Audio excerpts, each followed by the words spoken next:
That's fine. I'm surviving. And she goes, Are you? yep, me too. And I was like, okay. And she was like, yep. I find disassociation to be helpful. I was like, we could do that together for the next 90 minutes. Good. Good. Good. Look at the cat. Ooh. Cleaning up that slop. She woke me the fart up this morning. Came bursting into the room, sat in the middle of the room, screamed at the top of her lungs, and then stared at me till I got out of bed. You were doing it wrong. Sleeping room? I don't know. She's the one that rules the house. You were doing it wrong, though, so do it right. Are you reviewing Brothership? I don't like this. Sorry, guys. We'll start in a second. I am not personally reviewing it. No. We had Quince, who went to the hands-on preview, and I talked to him this week, and I was like, do you want to review it since you did the preview? And he said, yes, I do. So he will be reviewing. I will be talking about it today. You've been playing it? In great detail. Oh, yes. I've been maximizing my dissociation this week, so I played quite a bit. Well, that's cool. I'll be talking about that and more in today's episode of GoNintendo. Is it just us three? It's just us, baby. All right. 3, 2, 1. GoNintendo podcast. Well, I never tweeted it out. Never X'd it out. Number 949, the Toedscruel podcast. Toedscruel. I can't even go ahead. I can't do the tweet because you gotta read the Pokemon, but we'll get to it. Toedscruel. These Pokemon gather into groups and form colonies deep within forests. They absolutely hate it when strangers approach. Me too. Absolutely. You kidding? I agree. They are 6 feet tall. They weigh 127 pounds. They're male and female, and the category is wood ear. One word, wood ear. Wood ear. I'm woodier after seeing that beautiful Pokemon. Thank you. Abilities include Mycelium Might, where the Pokemon will always act more slowly when using status moves, but these moves will be unimpeded by the ability of the target. This is the end of the Pokemon section. Thanks, Mom Brain. That was great. Really like that Thanks. little extra zing. Very on the end there. cool. You're welcome. Let me do the thing that I said I was going to do. Mom Brain is here. How are you doing, Mom Brain? Should I just move on? I think so. 1, 2, 3, 4. Oh, Deux is here. How are you doing? Uku. Oh. Josh Grobot is here. it's a Doom Eternal. Oh my God. How old are we, Doom Eternal? Fill us in. 38. Happy 38th birthday, my friend. Longtime supporter of the site. We love to see it. Thank you for... wait, is today your actual birthday? To my fans. Today. Wow, and you're here spending it with us. Thank you so much. I'm happy honored. birthday. Hello. Wait a minute. I'm sorry. Hello. Well, Josh, you sang, so you're here. Hello, George. George, how are you doing? We'll be right back after a No, word. Josh. Sure, whatever. Mm-hmm. George? Bon George, no. How you feeling, George? Feeling lime or not so lime? Feeling sour? Not so lime.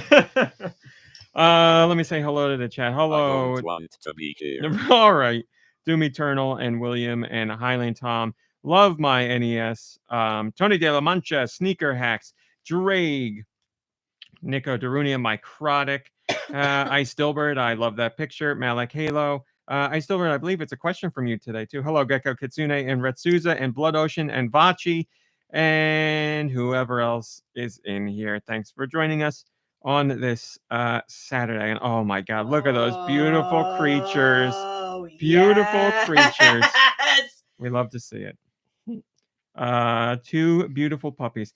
Chalupa and Ruthie say hi. Well, we say hello to Chalupa and Ruthie. I hope that You picture speak is their them name. right now when they're relaxing Piper at this very moment. is Staring us down. on one. Mm-hmm. See if I can't get a She's picture of protecting her slop. All right. Well, we got things to talk about today, but obviously there's an elephant in the room. So I am going to talk about that. there's a word for it, but I'm not going to talk about it in detail. But obviously, I'm going to talk about it a little bit just because it's the elephant in the room. Many of you who listen to, well, I would imagine everyone who listens to this podcast regularly has a good idea of, oh my God, Tony DeLamancha, Oh. beautiful puppy. You have an idea where our political leanings lie. So let's just say that this week has not been all that great of a week. That's a very great picture, Mom Brain. I wanted to say thank you to the many of you that reached out to me directly via email or Patreon or through social media just to check in on myself and Mom Brain. That was very nice. I really appreciate it. And there's some commiseration with some people, blah, blah, blah, blah, blah. But yes, you know where our allegiances lie and how we feel about things. It's been a rough week. I wasn't, Dew will back me up. I wasn't sure I was going to do the podcast because I'm in a funk right now. Hello, Roth. And most of us on this side of things are in a bit of a funk, but it's important to get back into the swing of things. It's important to be there for the people who listen to this podcast and get something out of it. Hello, Storbus Corbin, be that happiness or relaxation or whatever. So I was like, I think we should do it. So again, this is not a political podcast. We dabble in political discussions from time to time. I'm not here to say what's right or what's wrong. I'm just saying, how we feel. And there may be some jokes or something at some point because I know people at the table are frustrated. So things may come out. But it is what it is. You know where our hearts lie. And if you need us, you can always reach out through Discord or email or whatever. So that's that. I don't want to be the only one to speak. So if you guys want to say something, go right ahead. And they are both remaining. Oh, I have a little something from Mr. Rogers that I would like to read because sure. Hi, Blinded by Daylight.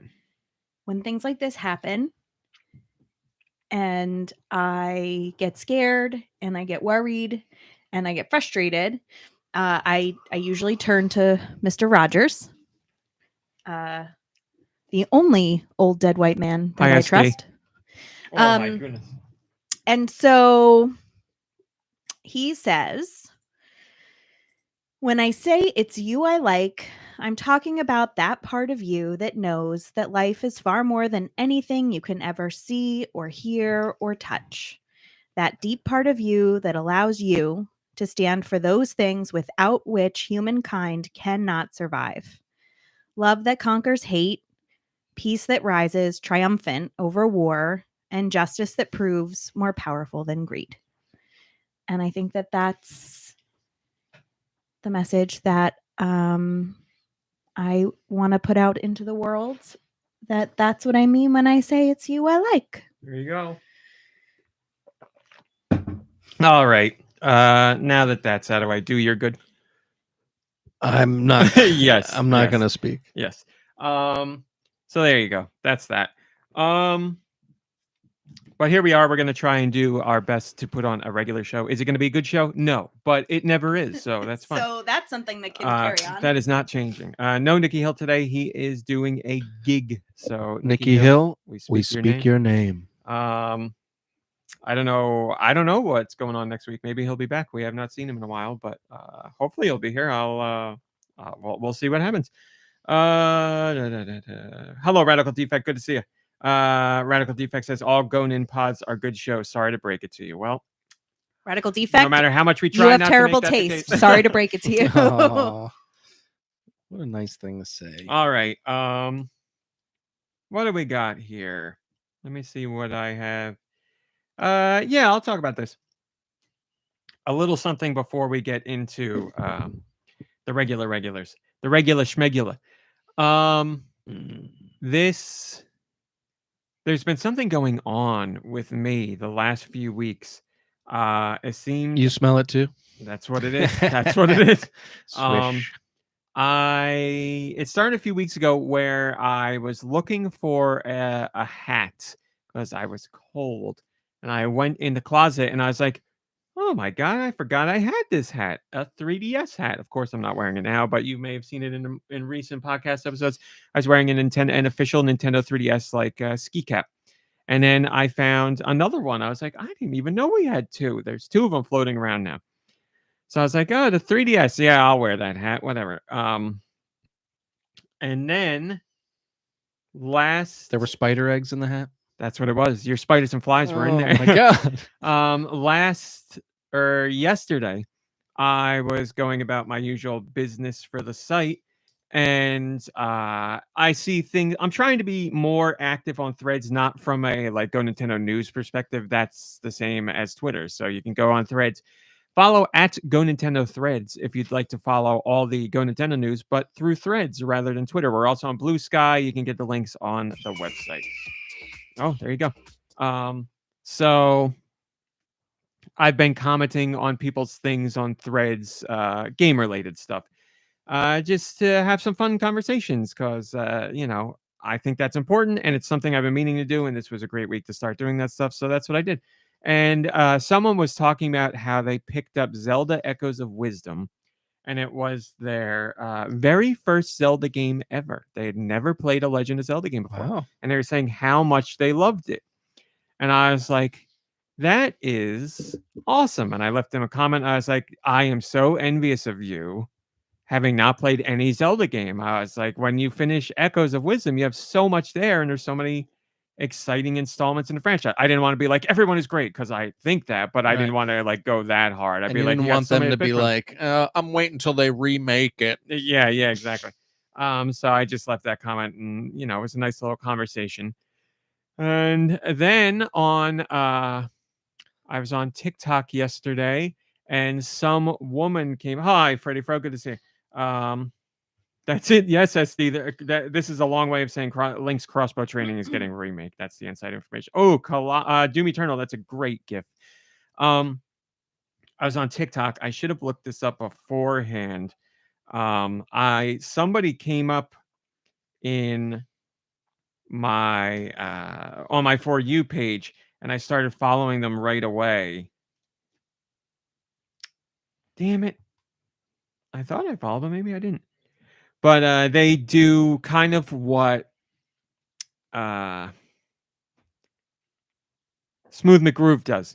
They sing video game songs, but they go like an extra step and actually get dressed in like cosplay pertaining to the game that they're singing for. But I was like, man, this is awesome. And they were singing a song from The Legend of Zelda, Triforce Heroes.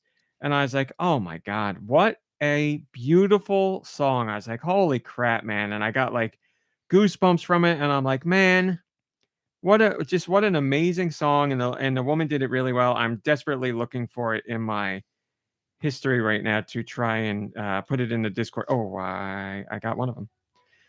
Her name is Mostly Me Singing, but it's mostly M.I. singing. So mostly M.I. singing. That's such a great... such a funny cat picture. You can find them on YouTube as well if you want to follow them. But this was the song they were doing.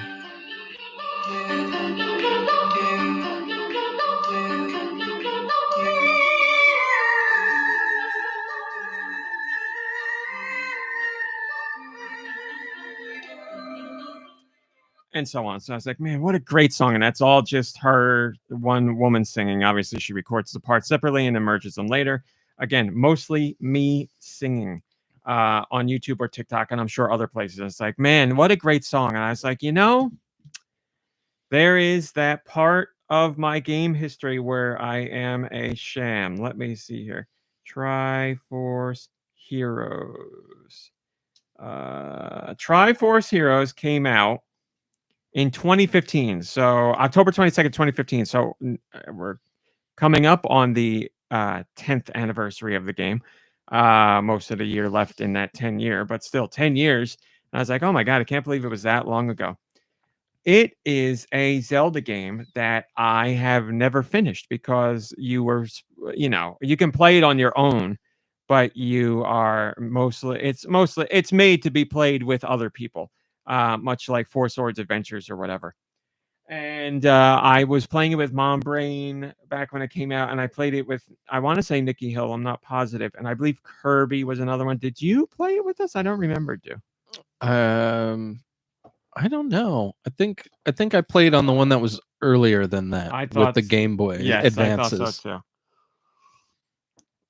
So I was like, man, I never really played that because I was playing with friends, and then it was hard to get people together, and then everybody was like, just wait. Droth play with us?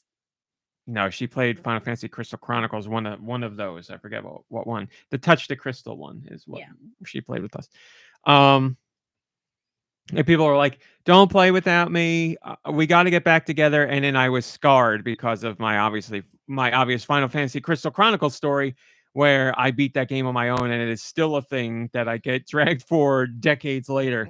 So Triforce Heroes was the opposite, where I was like, I've never played it because everybody's like, "Don't play without me. I will get back to it. I want to." And I was like, "Okay." And it's been 9+ years, and I was like, I think it's been long enough, and all the signs are there from the universe to tell me to get back to that game. And that woman was like, "This is my first Legend of Zelda game. I've never played one before." And I was like, "I'm so Nothing like it. I'm That's so what you sound like. nothing like it. Legend of Zelda, nothing like it." I was like, I told her I'm so envious you have so many Zelda games that you haven't played. And I was like, I have a Zelda game that I practically haven't played. I don't need to be envious. So I went and I got my 2DS and I charged it up, and I was playing Triforce Heroes yesterday. So I'm going to play through a whole Zelda that I've never seen, and I'll talk more about it later. But I was like, the universe has told me it's time to go back, because I was like, 9 years. I don't think people are going to bring over their 3DS and be like, "Hey, I'm here. Let's get back to it." So Now, I jumped in. just as importantly, has the universe spoken to the point where you will go back and finish Valiant Hearts? I never played Valiant Hearts. No, wait. Yes, you're right. Valiant Hearts. I was, for some reason, Has the universe spoken? for some reason, I was thinking Vagrant Story, and I was going to be like, I never played Vagrant Story. Mom Brain played Vagrant Story. I hear a lot of waffling. I guess I should talk to the other person and be like, "This is not going to happen, is it?" And we'll see what they say. I was talking to them That's this week, progress. so, That's progress. you know what? I will text them right this Valiant Hearts deserves it. Nintendo says, "Hello, everyone listening while I'm on my way to visit my friends. Hope you all have a great weekend. You too, my friend, and have a wonderful weekend, Nintendo. Hello, Super Blast X, if I didn't say that. Good to see you. I feel like we haven't seen you in a while." My product says, "Oh man, I haven't played Triforce Heroes yet, nor Minish Cap. I need to do that stat." Well, I hope I've spurred you on. I have played Minish Cap. Love that one.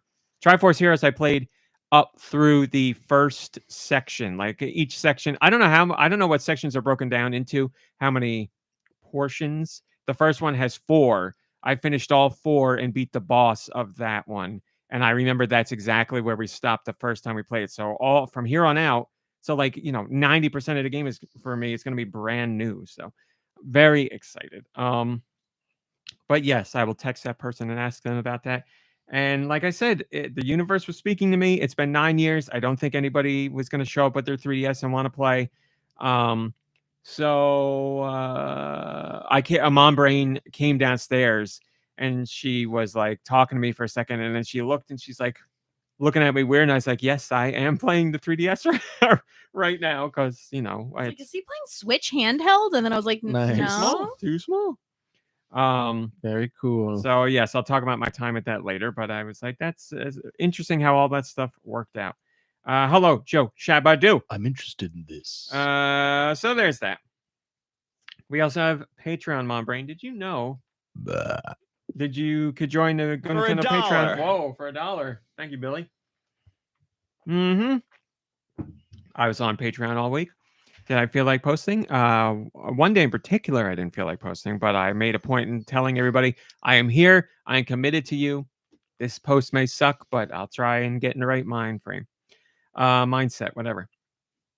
So what did I talk about this week? I asked you people, because I have a terrible fear of everything I do being horrible and nobody liking any of it, despite all the evidence to the contrary. I was like, what do you guys want change about the Go Nintendo podcast? Is there something you think we need to do differently? Is there something we need to change? Is there something you flat out don't like? And I got tons of responses, and no one said anything. They said they love it as it is, and I was like, oh, okay. The only thing was They want Deux views gone. they want one person in particular says Josh's word bank needs to be freshened up, and I said I 1000% agree with that. So Josh, we're gonna take you into the shop this week, and we're gonna tune you up. Sorry, I wasn't It's all right. listening. It's all right. I'll talk to you about it later. But we're gonna get you some new. Is that what I sound like? Well, you're gonna sound. Well, you're gonna sound this. Boring. You're gonna sound the same, but you'll have the ability to share more thoughts than ever before. Hell yeah. All right. Moving on. Okay. He's excited and doesn't want to talk about it anymore. Yeah, So very that will professional. happen. Also, the one of the biggest sentiments was do not take away music.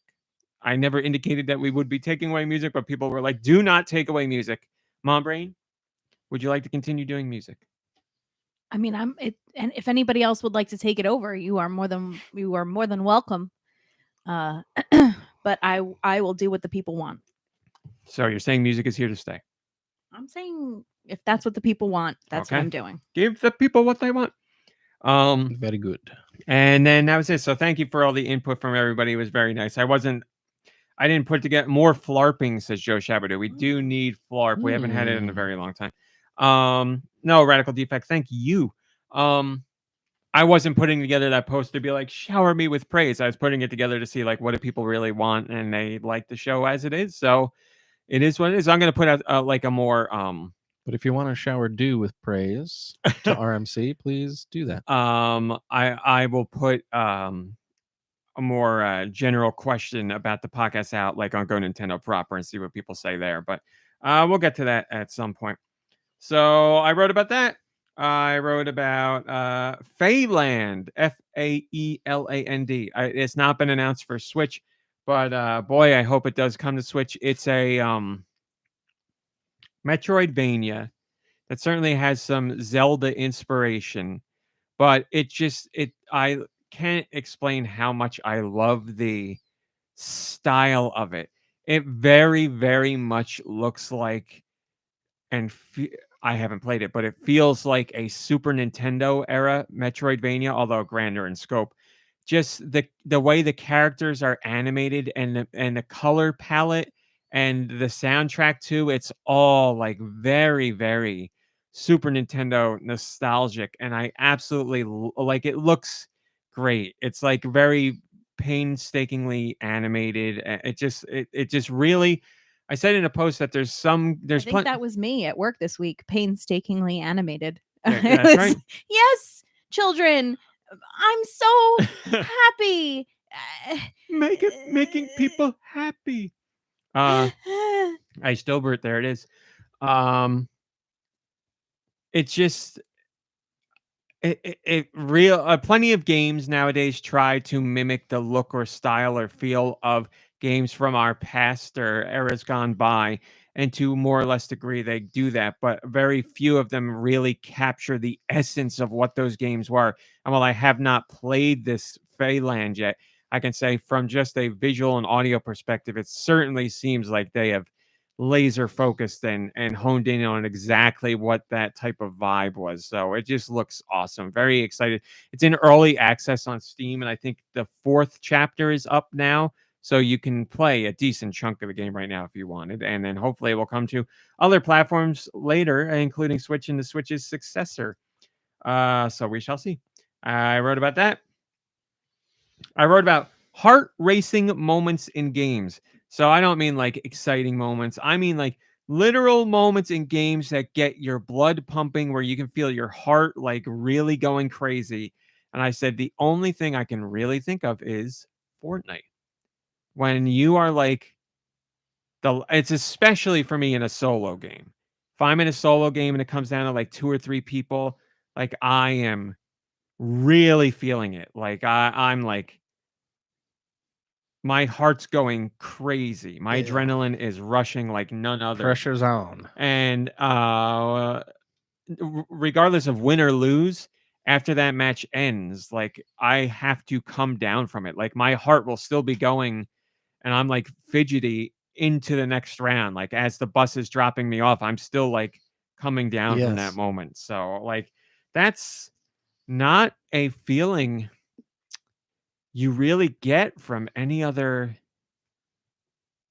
entertainment medium that I can think of. Like I've watched movies where I've been like, nervous or worried or like whatever, but not like, really feeling it like that. Really like in the moment.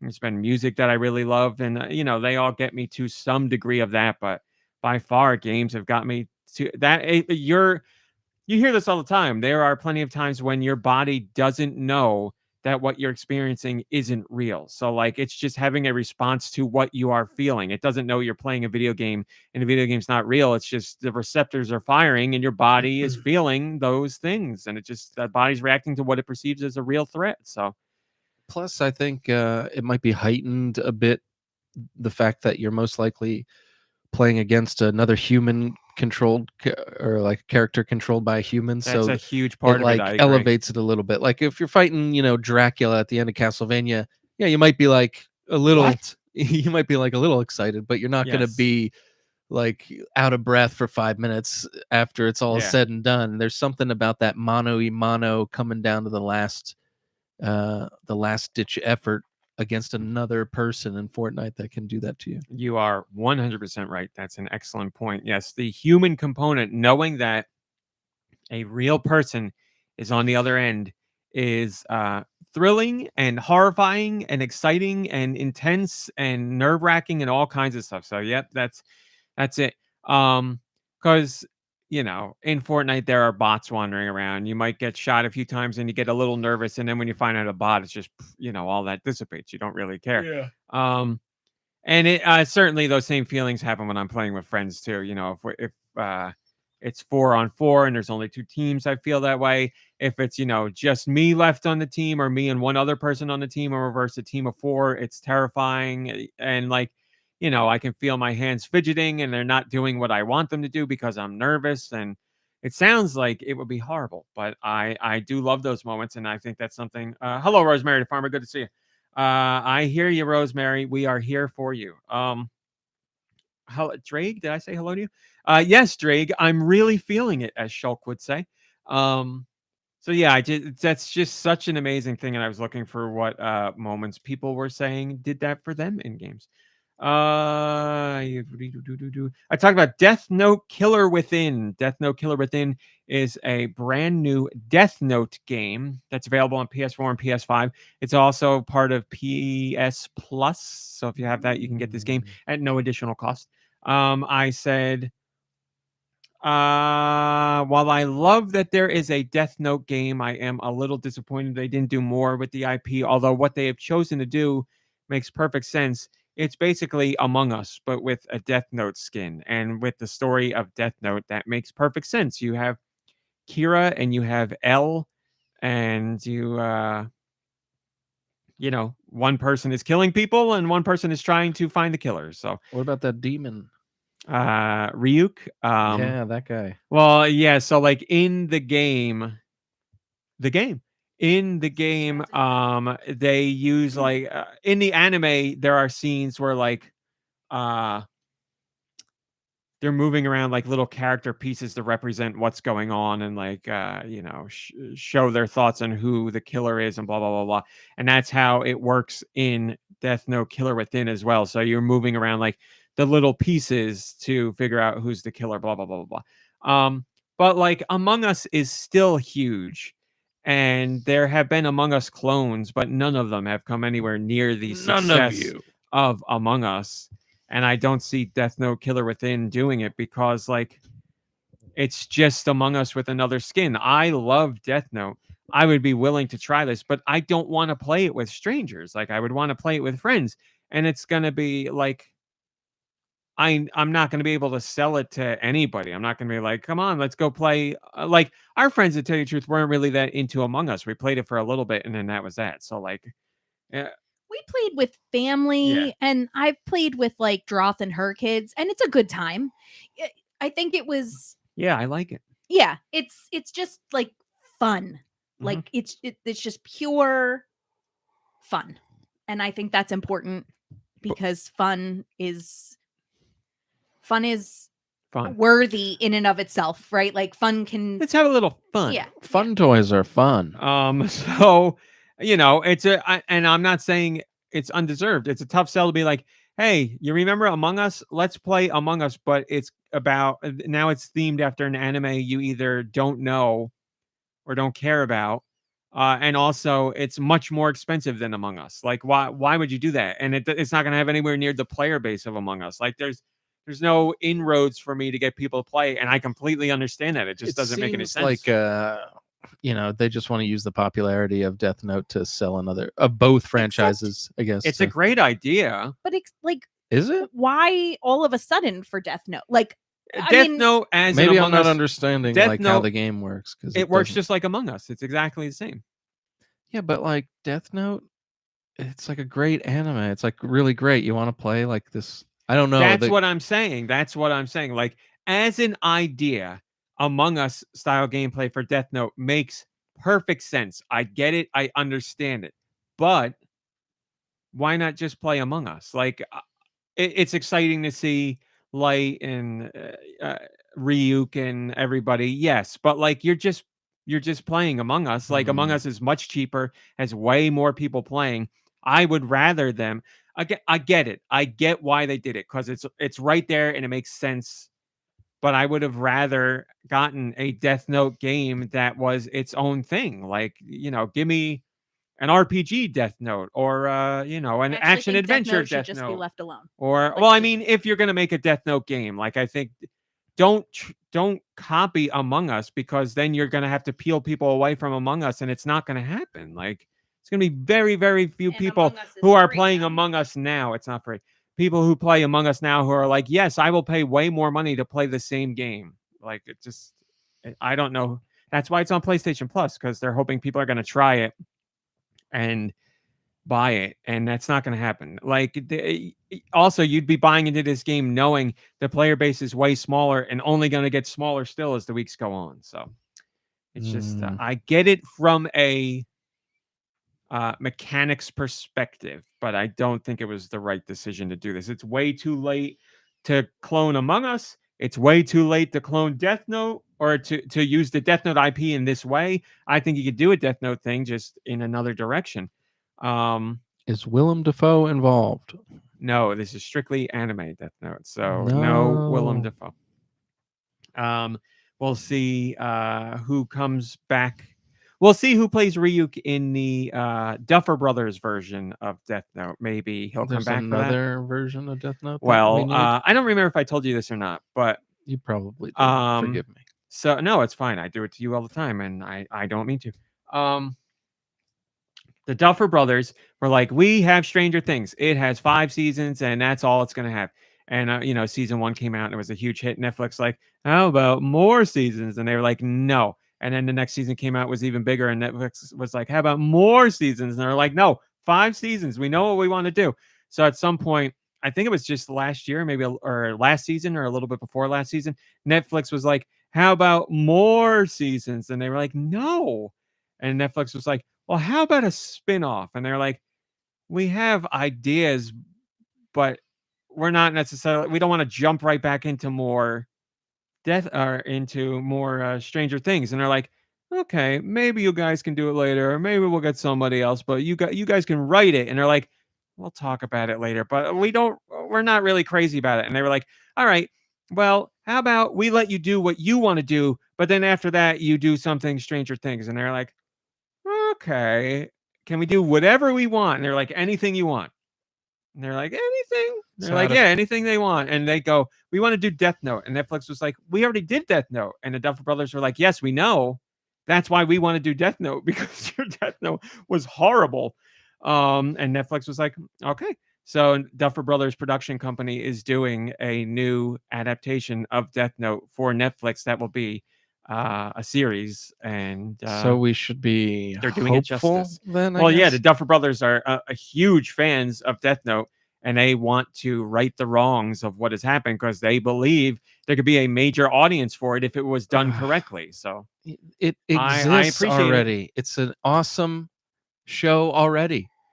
I know I agree. refrained from saying animation because I don't want anyone to get Yes. scared. Yeah, I know. But it's excellent, and you should watch it how it is. Yeah, and we don't need any of this. I 100% and the Duffer agree. brothers can make something new and creative, like Stranger Things was kind of. I 100% agree with that, and I wish that was the way the world operated, but it's not, because It there are is people not. who, when they hear or see that it's an animation, they will never even consider giving it a chance. It'll just be no chance at all. We know people in our personal lives like that. They will never, ever try it. And proof positive of something that works is One Piece. One Piece anime. Huge.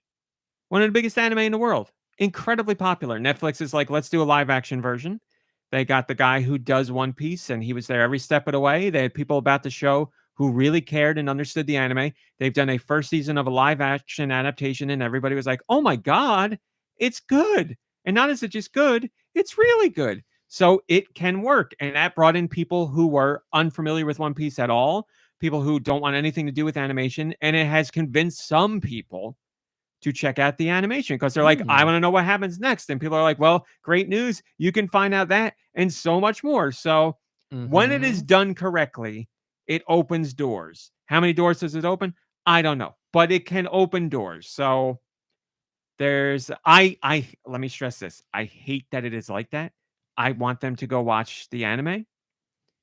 I love animation, but whatever it is, I don't care. Just go watch the thing. It could lead to anything. So it could lead to if anything. done with care and correctly and by people who care, things can happen. So the Duffer Brothers are passionate about Death Note. I agree that I should say I have not seen the live action adaptation because I had no interest in it. I have talked to people who It's not have seen it good. and said it was horrendous. And I've heard, especially from my sister, how angry it made her. And she is a huge Death Note fan. So my understanding is people are like, you ruin it. Let's do it again. And if the Duffer Brothers were so passionate about it that they worked that deal, then okay, then I'll follow you. And the Duffer Brothers, I have no reason not to follow them because I love Stranger Things. So yeah, until you really, they built us so much goodwill, you're gonna have to do multiple things very poorly for me We've to got be a like, I'm out. Shyamalan situation on our hands Yeah, here. exactly. That's what I was thinking. Yeah, he has not fallen so far that I'm like, I'm out on everything you do. I'm trepidatious, but I will check out what he's going to do. He's earned enough goodwill. Duffer Brothers got Stranger Things, and it's been, I love it to death. So we'll see what happens. Don't you think it's funny that we've come so far in our culture in accepting like video games, right? Like even just from like when we were in high school to kids in high school now, It's the been video very games have far. become so mainstream. And like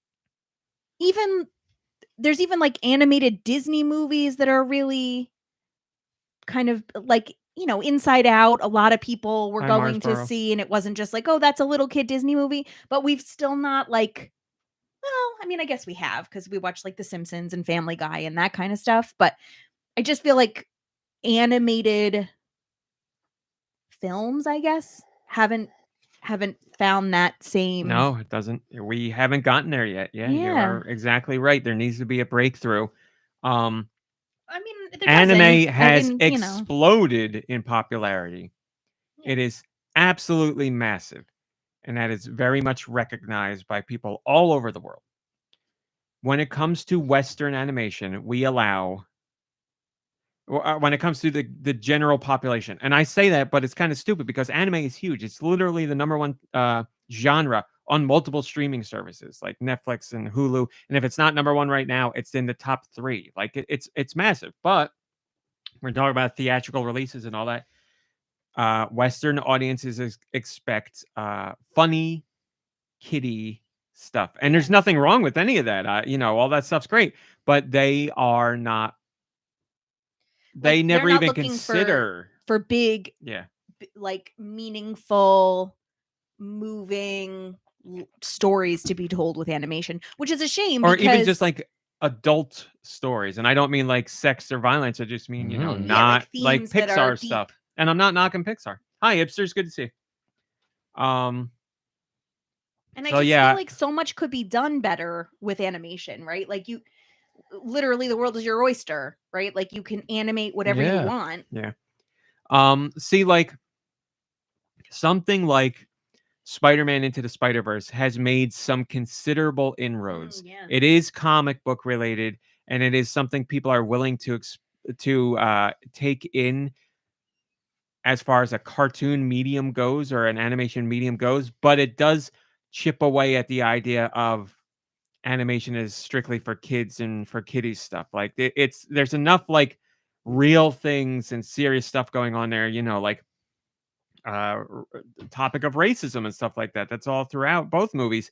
And just things that are explored in a serious nature in certain serious story beats that you wouldn't get, in your Pixar movies. They explore certainly serious topics, but it's done like tongue in cheek, and it's done through humor all the time. And there may be like a twinge of a serious moment or something like that, but people are bringing their kids to go see Pixar movies, so it's a little different. Hi, Tentavision, good to see you.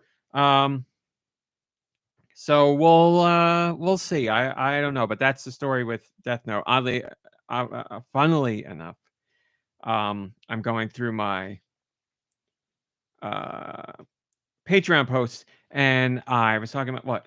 One of my teaching assistants is at the Staten Island Zoo, and she sent me a video of a capybara. What about Hyrax? One thing at a time. I was talking about Death Note, and it led to talk about Stranger Things. And also this week on Patreon, I talked about Stranger Things because they put out, I want to call it a teaser trailer, but it's not really a teaser trailer. It is what they've done for the last couple of seasons. They put out a trailer to promote the next season of Stranger Things, but it literally just shows the names of the episodes that will be in the new season. Whoa. But hey, that's all it takes for me to get excited. You hear Any the good music. names? Any good names?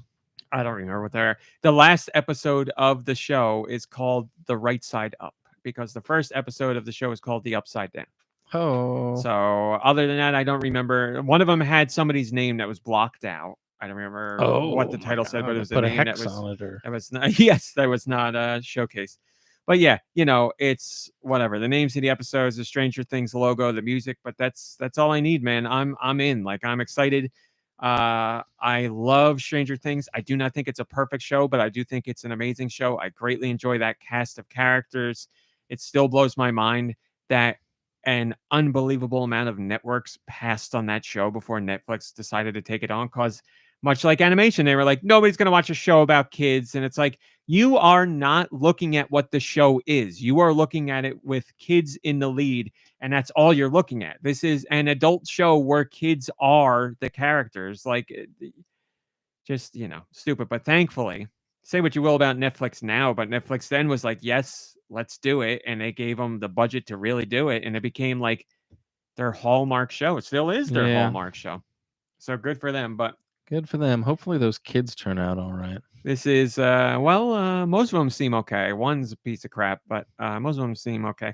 But yes, we don't know the release date of the new Stranger Things season outside of 2025.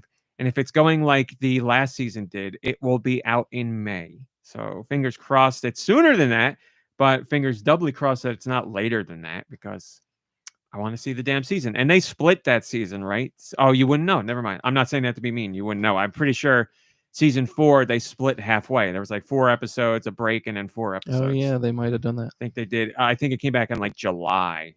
So I hope they don't do that this time. They will definitely do that this time, without a doubt. So very excited for Stranger Things. And then lastly, somebody said something in the oh yeah. Rosemary the Farmer, Mom Brain. I don't know if you saw this. They said, speaking of animation, we watched the first 3 episodes of Don to Don. And I said, and? Oh, did they answer? No. No answer. We would like to know your thoughts, Rosemary the Farmer. And then they said, live action adaptation when? Yeah, that would be a hell of a show to do in live action. I can't even imagine how you would do that. And people would never. For Don to Don? Yeah. Yeah. And that's why it's meant to be animated, because it adds a dimension to That your would experience that you would be missing, and then it would strip away from the show. Like I feel that would be very- so wild as a live action that I kind of want to see what they would do. I very strongly feel that the medium is part of the story, right? Like the way that something is presented to you is also part of the story. You're an episode behind, by the way. I am. Episode came out on they come out on Thursdays, I think. Did you finish Agatha? Do. I did. I Draw, did. Draw told me that she believes that watching that show made her a lesbian. Dude, did it make you a lesbian? No, but I appreciate lesbians a heck of a lot more, and trust me, I appreciated it. But I didn't think my appreciation could get higher, but boy, did it. I thought it was great. It makes me want to watch it again. You know, after you see the last episode, you kind of want to go back and like Yes. analyze. And what I was saying to you, RMC, about how I was like kind of disappointed with Catherine Hahn's performance. The more I thought about it, the more I don't think I was right about that. I think everything she was doing was I mean, we know what was happening. So after seeing the last episode, and I don't want to spoil anything, everything that she did throughout the season became clearer as far as her actions and her acting. Well, that's great. And so then I was like, okay, it was pretty darn good. They put a lot of thought into the show. It's very clear they put a ton of thought. And yes, I think for those who like to rewatch, I would imagine it would be incredibly rewarding because there are pieces, bits, and tidbits dropped all throughout multiple episodes that now make it look incredibly. You see it through different eyes. So I would imagine it make for a great rewatch. Drake says, I binged WandaVision before the final of Agatha. Some similarities in episode 8. Yes, I saw an article about that, my friend. Rosemary Farmer said, oop, my bad. We liked it a lot, as in Don. Interested in seeing where it goes. Yeah, I mean, the way this newest episode... Give me that weenie. The way this newest episode ended, I was like, no, don't end it there. I gotta wait a whole new week. Or a whole nother week for a new episode. So yeah, all that. And then the last thing I wrote about was when you know you're really enjoying a game, the things that come up in you as a person that let you know, man, I'm really having a great time with this game because it's happening with me right now. And ways that I know I'm really deeply enjoying a game are usually I play a game for like an hour and a half or 2 hours, unless I'm playing Fortnite with friends. That's a different situation. But solo, I'll do an hour and a half or 2 hours. I'm like, okay, I've had enough games for now. I'm going to take a break and whatever. If I'm really enjoying a game, the time flies and I just keep going. Like the only reason I stop is because I got to go to bed or there's work I have to do. And another one is I literally cannot stop thinking about the game. Like I'll stop playing because I got to go to bed. And then I'll wake up and I'll be like, oh, I just got to get through work and then I could play more of the game. Or like, oh, I'm going to eat and then I'll get to play more of the game. Like I just constantly think about playing more of the game. And that's happening with me right now. And I'll tell you what game. Time to play the game. Later today. Time to play the game. So that guy's doing performances now in like, hole in the wall clubs, but you can go see him. Why are we not at one right now? I don't know where he's going. I've just seen him. Well, at that's places. where we're going. I'll look him up. I don't know what his name is. Sorry, I was drinking. So there you go. That's Patreon this week. You can join for $1. Get in on the fun. Leave me some comments. And we'll have a nice discussion. I reply to everybody as long as you leave a comment within the between the time of when I make the post and when I go to write my next post. If you have a comment there, I will reply. Also, I have my GN expansion pack feature. And it is about this week, Tetris. In particular, I wrote a piece on or asking if Tetris is the game industry's greatest achievement or the game industry's greatest creation. Is Tetris the best thing the game industry has ever done? Because I think there is a strong argument to say yes, it is. And you can go read that piece for why. And tell I me would why I'm say right or wrong. Tears of the Kingdom. But there you go. Hey, Fridays are open. If you want to write one, you go right ahead. All right. I have to whisper something to you, Mom Brain. Everything is fine. Mom Brain is looking up that guy that sings right now to see where he's performing. I don't know how to find him. Oh no! Don't do this to me. Marvel D23 is going on in Brazil. That's the Disney event, and they're showing new stuff for Thunderbolts, and I can't watch it. Beautiful. I just want. We're gonna go to news. I have to whisper something to Mom Brain about about her discussion later. So hopefully you're ready to pay attention. Can you play the jingle and take me to news, please? Take us to the jingle.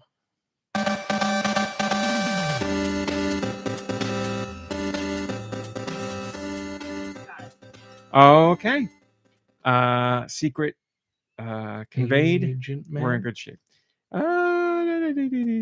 Okay, let's talk about the top stories of this week. Boy, was it a bad week, and not for the reasons you think I'm talking about, although that is why I thought it was a bad week. But also, it was all the financial briefing information and all that stuff, which I was not looking forward to, and I always bitch about. But we got it done. We're out on the other side. So we're going to get to some of that later today. But first, Pokemon trading card game Pocket launched, which was highly anticipated by many a Pokemon fan.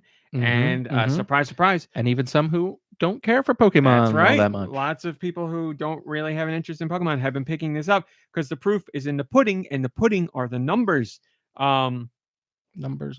We have found out that as of a couple days ago this week, Pokemon trading card game Pocket has been downloaded a whopping 30 million times across mobile devices. Remember, this is as they say, free to start game. You never have to spend any money on it That's how they ever. getcha. You know, it's like Fortnite is a free to start game. You never have to play, But or then you never they have put Snoop in the shop, and what are you supposed to do? Not spend money? You never have to spend any money, but you can. And obviously people are. But yes, we got within the first 2 days of the game, it hit 10 million downloads. And then 2 days later, it reached Big Daddy Mark. There you go. Then 2 days later, it reached 30 million downloads across the world. Android, iOS, if you have one of those Guys, he's got devices, merch. you can get the app right now and enjoy it. So they're making money hand over fist. The game is incredibly popular, and it's going to only get bigger. So I talked about that on, I forgot. I skipped that one on Patreon. I talked about Pokemon trading card game, talking to people on Patreon who downloaded I don't want to call it a game. I guess it's a game too, but the app, to see what they thought of it and how deep into Pokemon they are and what they think of it and if they think it'd be good for me. And everybody's saying, regardless of how little or big they are into Pokemon, they were having a really enjoyable time with it because it's, you can just get the app and use it to collect digital Pokemon cards. And I like that aspect. I could see a world where I would be a card collector. I had a lot of Yu-Gi-Oh cards back in the day, and I liked just collecting them, although I did play Yu-Gi-Oh. For a brief moment in time, I played Yu-Gi-Oh. I miss playing Yu-Gi-Oh. Dang it. Mom Brain, you can't keep doing this. Go ahead. You have the floor. Here, tell me about Big Daddy Mark and where he's going to be. He was in New York yesterday. Oh my God. We know about New York. He was Big Daddy Mark at Sweet 208 featuring the Meat Bees. MEATBEES. Sweet 208. That's right. Oh my God. This picture is We need to get some so Big good. Daddy Mark merch. He's living. He's so great. Why don't you put the picture in the Discord so people can see? I'm gonna. You tell me when you're done, because I I'm want done. this. Are you You sure? told me to do this. I'm just doing what I was told you to asked. look it up. I didn't tell you to talk about it. Well, On the how do you podcast. not talk about this? I mean, I love the guy. I do love the guy. but Apparently not enough. What else is there to say? Not enough. Which one of us knew that he was touring? We could be at a show next week. Who knows? Thank you, Radical Defense. Just go to a WWE event and you might sit next to him, apparently. That's the way to do it. Yeah, and I'm sure he would be willing to sing. I'm sure he'd just be singing every song anyway as Yeah. wrestlers came out. So are you RMC going to get this Pokemon trading card game at no additional cost? I am. Yeah, I'm going to get it this week because I just like the idea of card collecting. I've been hardcore disassociating this week by playing more games than I usually play, and I'm playing another game on my phone right now, which I'll talk about later. But that's been taking up my phone time. And yes, I'm going to get this app because you can be in and out of the app like 10 minutes. Probably that's an overstatement. You know, you go in, you open your free packs of cards, and you see what you get. That's really all I'm going to use it for. I might end up getting into like actually battling with the cards because I have never Battle. played Pokemon as like the actual Pokemon trading card game. I've never played. And it's always made me nervous. I'm sure this teaches you how to play. I know the rules are a little bit different in this, but yeah, I mean, it'll be a great time killer. And I just like the idea of collecting digital cards. So I'm down. Yeah, I'll get it. And I'm not going to spend any money. And we'll see how it goes. If I like it, I like it. If not, I'll just delete it. So, I mean, it doesn't cost me a thing. So people are downloading and playing and spending money and all that stuff. We don't have an update on the most recent sales figures as far as how much revenue came in. But when the game launched, it became the third biggest mobile release ever in terms of launch day revenue. So that shows just how big it launched. It made $1.9 million in revenue worldwide in its first day. And then on its second day, it made 2.8. So people are spending some bank on that game, Pokemon Bank. And we'll see. I'm sure there'll be another update in the very near future as to how many downloads there are. And Pokemon Company will release revenue details at some point, but you got to look to like Sensor Tower and other outlets who specialize in that kind of data to get those numbers, and we'll keep you posted on them. Speaking of numbers, this Speak of it. week was Nintendo's Q2 results for their fiscal year that ends March 2025. Remember, Nintendo's fiscal years, many in the game industry, their fiscal years run from they begin from whenever they want May? and end from Begin la whenever the heck begin. they say. I'm sorry. What am I saying? May ends in March, so we're halfway through their current fiscal year. And I won't give you all the details, but I'll give you the juiciest tidbits. Give me the juice. The Switch is now at 146 million units sold worldwide. That puts it within 10 million units of the PS2. So Oh, that's exciting. when holiday season is coming up, so I'd say with the holiday season quarter, I would say the Switch will get within 5 million units when all is said and done of this quarter. Will they get to the 10 million units by the end of this fiscal year? I'm going to say no. But I will say next fiscal year, probably, yes, they will get there. Also, not related to Nintendo, but I will say it. If anybody is an uber GoNintendo podcast fan and you either know this or know where to get the number, I'd love to hear it. I made a prediction for sales on Astrobot because everybody was saying it was selling well. And I'm like, people on PS5 don't want that game. It's going to sell, but it's not going to do numbers that are huge. I don't remember what my estimates are. I want to say if I was guessing, I would have guessed like pie in the sky numbers would have been 2 to 3 million, but those would be pie in the sky. Sony has reported the first sales for Astrobot, and the figure came from as of November 1st, I believe. So very recently, the game has sold a total of 1.5 million units. So there you go. That's not a bad number, obviously. I don't want to say that's bad, but that shows how much PlayStation owners do not want that game. 1.5 million units. That game should be selling way more than that, but PlayStation fans do not want platformers. And there's your proof. I know people came out to buy that game who have not bought a game on the PlayStation 5 in 2 years. There's some stat that like 20-something%, I want to say, or maybe 30-something% of PS5 owners who haven't bought a game in 2 years came out to buy that game. So that's great. But the 67, 68 million PS5 owners out there were like, nope, not for us. So there you go.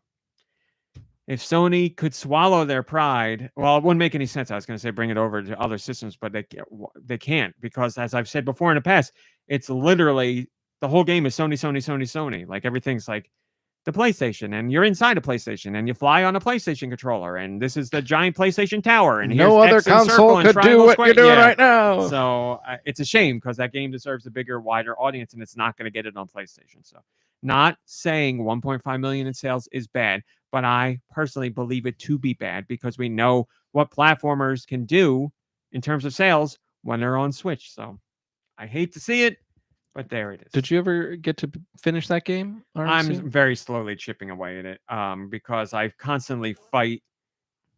I constantly fight how much I love the game and how inventive it is with its Hail Sony portion of it. It drives me nuts. I want to see them just do a platformer where it doesn't. I'm not saying Sony was like, make it about PlayStation, but if they could just do a platformer that Vince doesn't have McMahon all is that the head of stuff, Sony.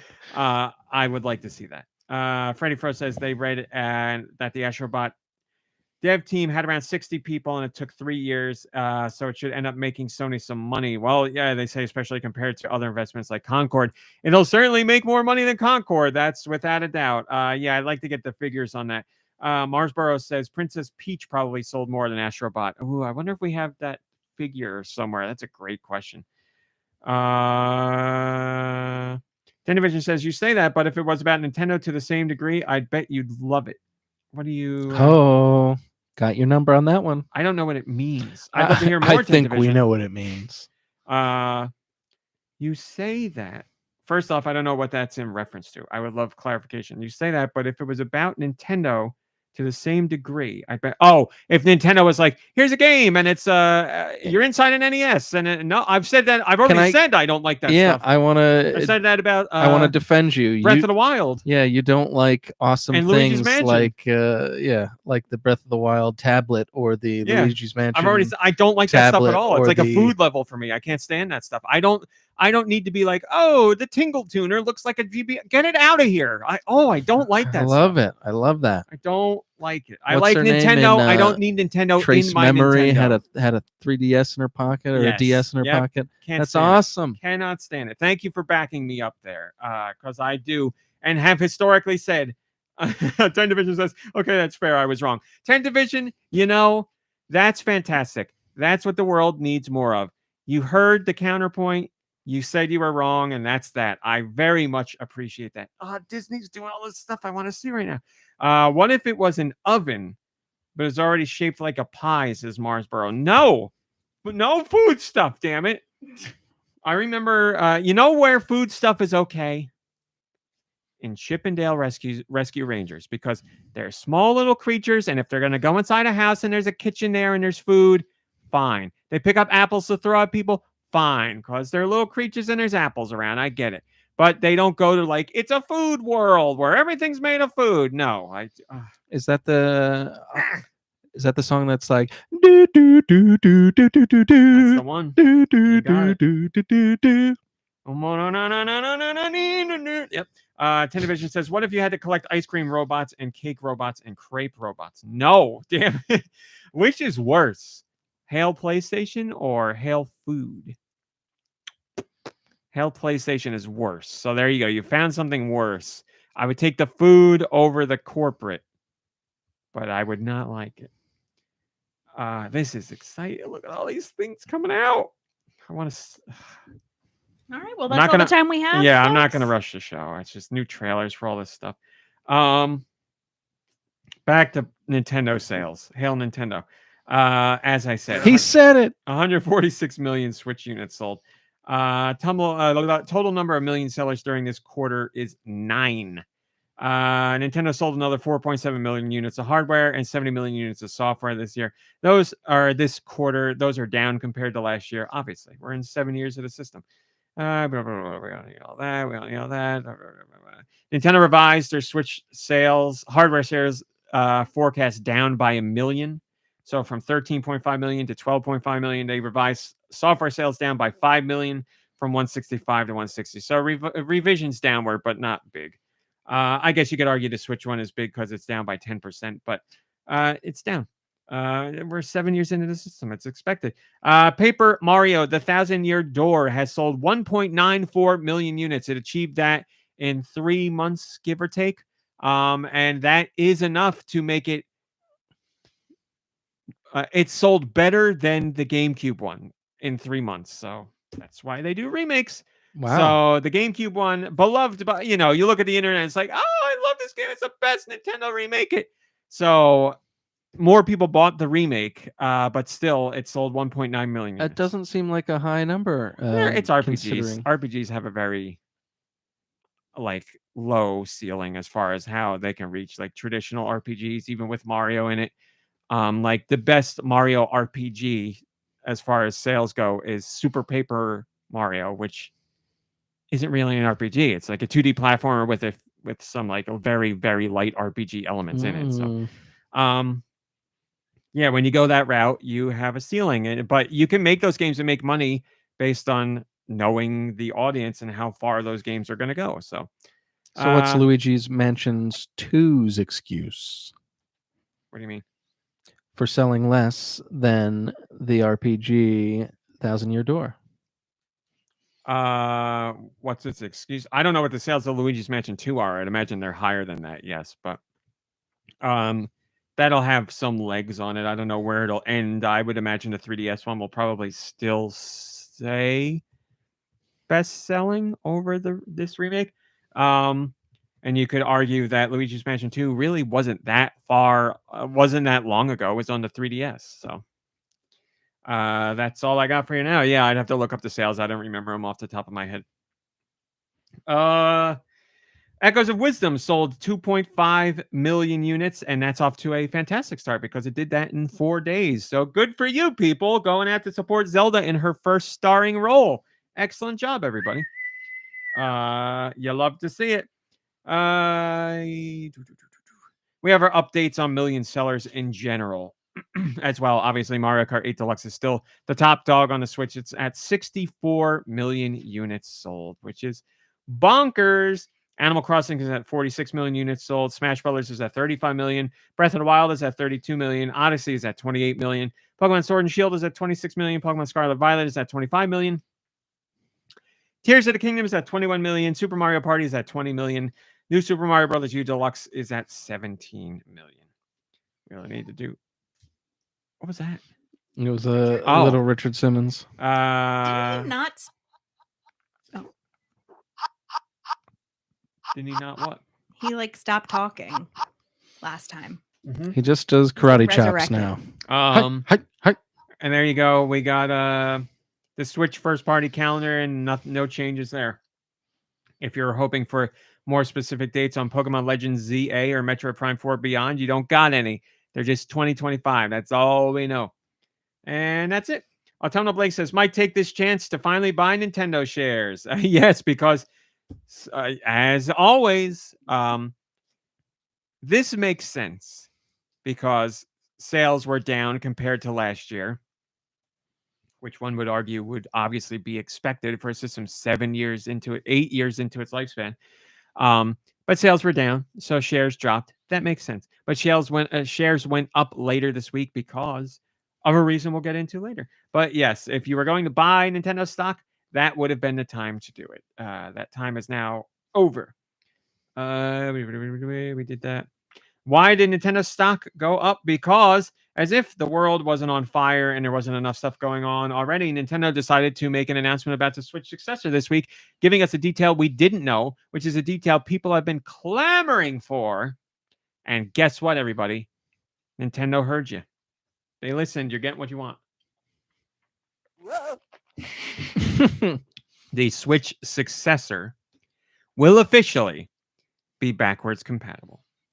So if you have Switch games, you will be able to play them on the Switch Successor. Now, will you be able to put your game card in the system?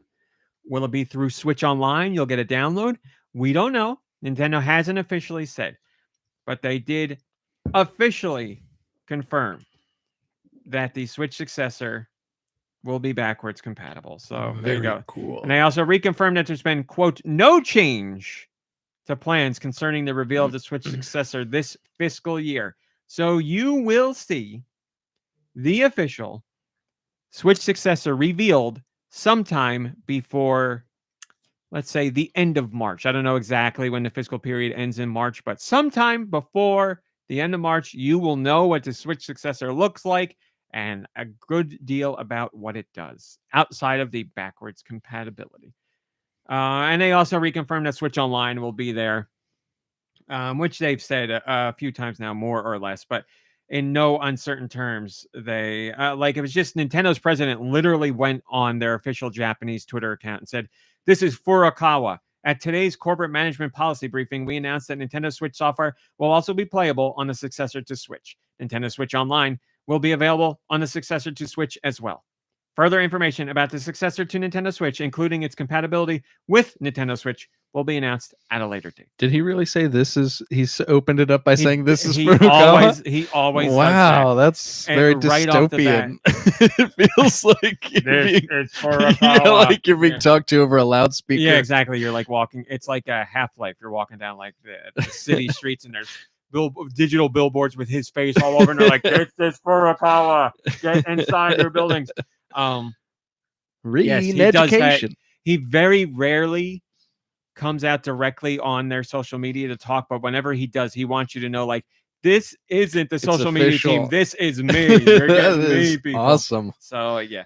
So there you go. It gets me listening. Again, I think it's very interesting that he says further information about the successor to Switch, including its compatibility with Switch, will be announced at a later date. So there may be some wrinkles in there we're not expecting, or things may work not in a way we are expecting them to, but we'll find out. Obviously, if it's compatible with Switch, you would imagine like Joy-Con will be compatible as well. There'll be some things in there. So there's more to learn. So much to learn, people. Are we going to learn about it this year?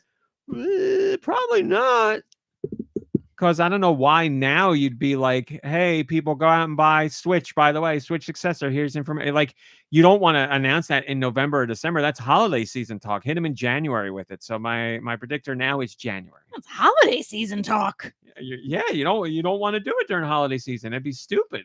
But it's Nintendo. They do stupid things for reasons that I don't understand and I don't need to. But we'll all find out together, people. What do we got here? MeReal says, in many ways, this is great news. On the other hand, it basically confirms that the Switch Successor is going to be just a more powerful Switch. Normal for PlayStation gamers, I know, but not what we Nintendo fans are used to with a new console. More or less. That sounded like a Pikmin dying. More or less. Like, the NES to the Super Nintendo was just a more powerful system, although the new system had more buttons on its controller. The Game Boy Color to the Game Boy Advance, it had more buttons, but it was just a more powerful system. DS to 3DS, yes, it had 3D, but eventually Nintendo was like, nobody cares about the 3D, which is why they did the 2DS. The Wii U played Wii games. The Wii U played Wii games, but the Wii U was very different. So, like, I get what you're saying. It's not as clear cut. Yes, but again, we don't know the Switch Successor if it'll have some other bells and whistles in there. Like, there may be things that Nintendo does that are, differentiate the Switch Successor outside of just being a more powerful Switch. We'll all find out together. Who knows? At this point, do we need, to really scrutinize over the power? Well, they're not talking about that. They're talking about the fact that they want a Nintendo system that has unique features. They are saying this is closer to what the other companies do in the sense of, here is our next system. It's a more powerful version of what we've already done. Boring. That's what they're saying. Gotcha. No, they're saying like they're cool with it, but they are a little disappointed. And I get that. I'm gonna get it. I want to play games. That's all that matters to me. But as a Nintendo fan, I do appreciate how wild and weird and wacky Nintendo is. And you see that in software, certainly, but you obviously see it in hardware, many examples of which. But like I said, Game Boy Color to GBA, NES to Super Nintendo, there are examples in there of where it was like, N64 to GameCube is a great one, because it's just GameCube was a more powerful N64. Pretty much that's all there was to it. And Miyamoto can pretend like those shoulder buttons were, an amazing idea. I don't dislike them, but like, nobody's like, man, no shoulder buttons on the GameCube. Like, they were different, but outside of Sunshine and I guess Smash Brothers Melee, where you could do the different levels of the shield by depending on how hard you press the button down. Your average gamer isn't going to say like that. N64 and GameCube were wildly different outside of just graphics. So we've been here before to a degree, but I do understand what you're saying. I'm not sweeping it under the rug. We did that. We did that. Switch has set an all-time software record. We found this out during the fiscal results. The Switch has cumulative software sales of 1.3 billion units. 1.3 billion units of software has been moved on the Switch. To be more specific, 1.3061 billion. This is a new record for Nintendo.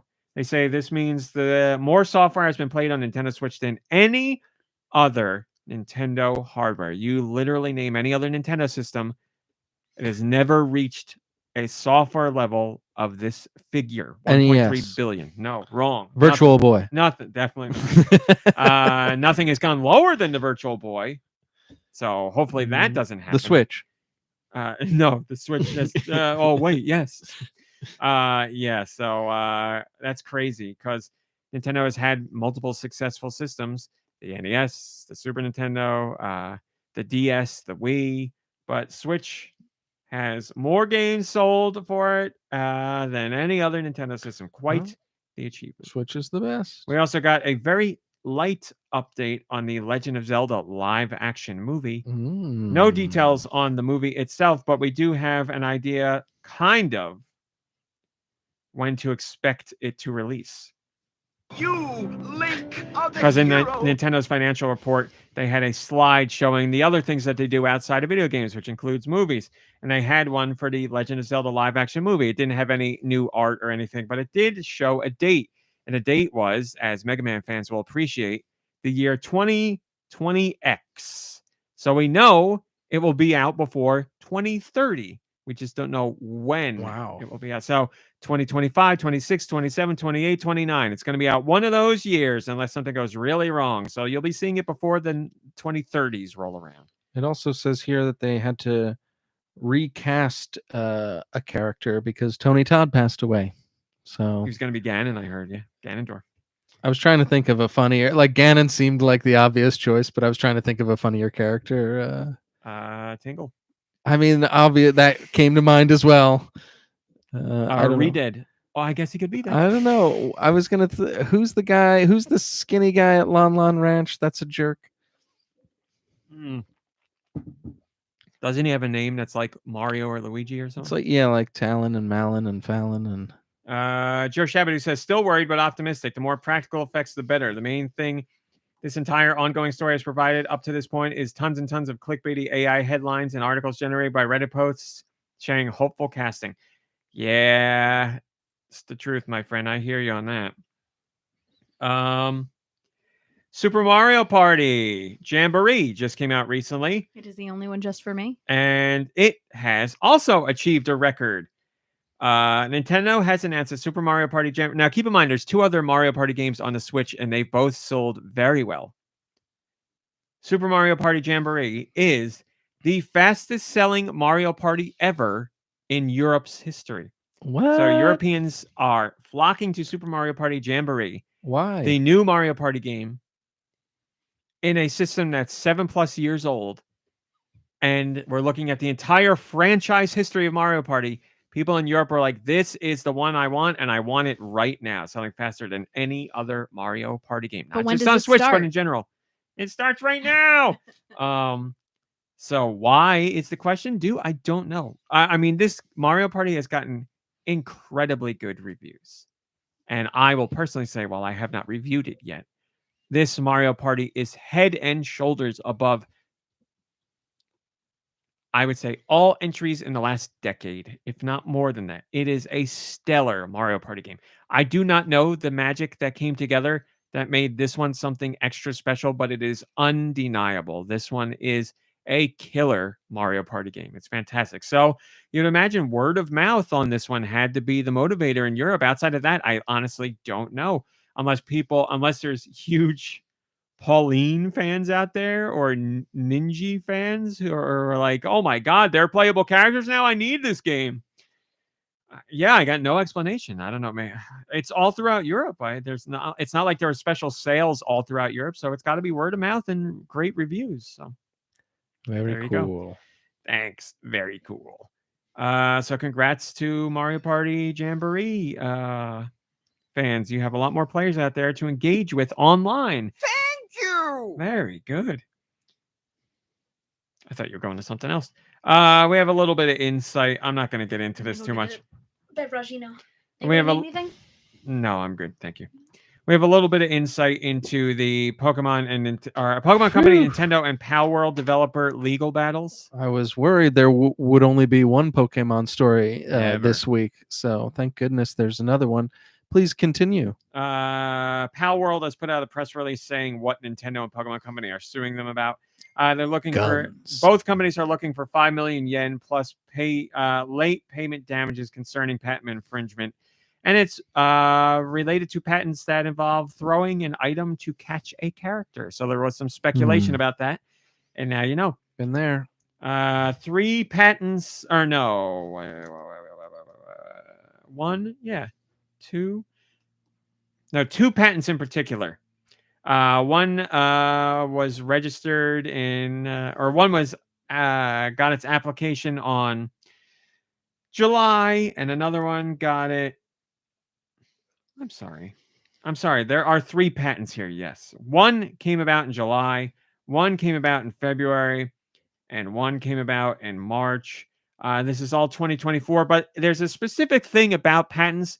All of these patents are tied to another patent that was filed years ago.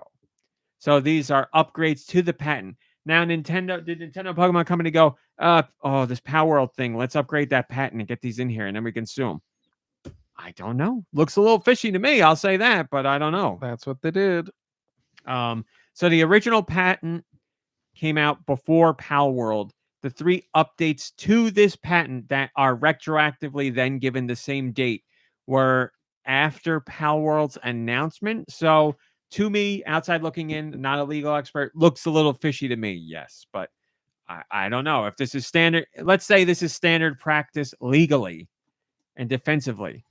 Okay, that's fine. I still look at it. I'm like, I don't know about this, but I'm not a lawyer. You want first taste? I'm a lawyer. It smells great, but I know it's not going to be good. So we'll see what happens there. I mean, but now we got some details on the patents that are actually involved, and the legal battle will go on for years to come. It's terribly interesting stuff. Entropy says, just wow. Wow, because they can actually sue because of something like Wow. this, and wow, that's just 5 million yen. Well, It seems like Is it's there more of a statement, right? Obviously, because they don't need the 5 million yen. But I've seen everything. yeah, I believe they're looking to also like halt sales of the game. I don't know if that's officially part of the lawsuit, but that's what they're going to try and do if it's not officially part of it. Man, they should go after that. Never mind. No, not you. Oh, The okay. drink. I was gonna say they should go after that company that ripped off Breath of the Wild with their Greek god game. Ubisoft. I don't know. I'm Uh, just saying, like, where's it end? Like, who's ripping off who? Like I've played, Resident Evil rips off Night of the Living Dead. I don't know what else to tell you. Yeah. Who owes who money? What's that thing about artists? Good artists, whatever. Great artists, whatever. Come on, you guys know what I'm saying. Yeah. Let's see, quote. Good artists. Here it is. The quote: "Good artists copy, great artists steal." Oh, okay. You can come up with the most original idea in the world, but your original idea was inspired by so many things that Nothing came new before. under it. the sun. That's right. There's nothing new. It's how you interpolate it. It's all nobody has come up with something that is wholly original, never before seen. It's always inspired by something else, some little thing they saw here, some little thing they read there, some little thing they did here. Every piece of art and entertainment takes from something else to some degree. So yes, I agree, because you could argue this game only exists because of this, and this movie only exists because of this, and this song only exists because of this. Sounding like a radical behaviorist. That's what I do in my off time. Yes. Ooh, RMC is now an RB. That's right. So we'll find out. We'll keep you abreast of the legal battles. Battle? We'll go to Which this one. is actually something that a radical behaviorist has probably trained. Speaking of legal battles, here's someone who has decided they are how do I say this? They are clearly angry about something and they are going to pay for it big time. Whereas Pokemon Company and Nintendo's legal battles with Palworld have plenty of wiggle room in either direction, this is completely cut and dry. There is a streamer and their name is Every Game Guru, and Nintendo is suing them. Why are they suing them? Well, this streamer was streaming games from Nintendo that were illegally pirated.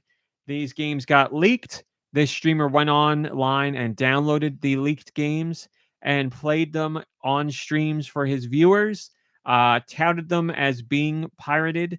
Some of them were clearly pirated because he was playing them before the games ever got released. He was playing them a few weeks because before the release dates through leaked copies.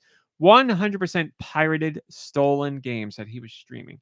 And you could argue that he knows better, right? Like, he's not How like a would little you not- kid. No, or no, like, no. This is not a little kid. And he was touting that he was doing this. And in his streams, he was telling people, go get this emulator and then you can play the pirated games I'm playing too. Now, you could argue that the emulation aspect of it is fine, that emulators aren't illegal. I'm not here to talk about that. I'm talking about the part that Nintendo's going after, which is he was pirating games and streaming them to his audience. And it got multiple accounts of his shut down, but it just kept coming back. And he was doing it on multiple platforms: Discord, YouTube, Twitch, Kick, and so on. He also, after being repeatedly taken down by various outlets, he reached out to Nintendo through email and told them he had 1,000 burner channels to stream on and that he can do this all day. So Captain America, but an evil version. Wow. Do this all day. Yeah, I know. So he was just like, yeah, whatever, I'm not going to stop. So there could not be a more legally clear-cut case. The guy did it. The guy knew that he was doing something they have illegal. recorded evidence of him They doing have recorded evidence of it, and he reached out to Nintendo to tell him, I am not stopping. So, Right. okay. I wonder what his parents do for a living, because I'm gonna guess Not they make. parent him. I'm gonna guess Oh. they make a lot of money. So Nintendo is seeking $150,000 per infringement. And Nintendo cited at least 50 occasions that this happened in the last 2 years. So that would be $7.5 million that Nintendo's going for. And I don't see any courtroom where they will not get that definitively. Well, they better get it taken care of before January. No. Big company. Of course, it's a big company. Why, That's true. That's true. this is so open and shut of a case. There's nothing to argue here. There's nothing to argue at all. So this man's crusade, I would argue, it's not even a good one. Let's say you don't like Nintendo because their games are priced, you consider them to be too expensive. Let's say you think Nintendo has anti-consumer practices or whatever. That's all well and good. That doesn't mean you can go steal their games and stream them. You are still breaking the law. It's a clear-cut case. You're breaking the law. So we will definitely keep you updated on this guy's situation when he gets this court ruling against him. I mean, it's a done deal. So Done deal. we'll tell you what pal. happens with him. And if there's any time that needs to be served, we'll let you know that That as well. was time now.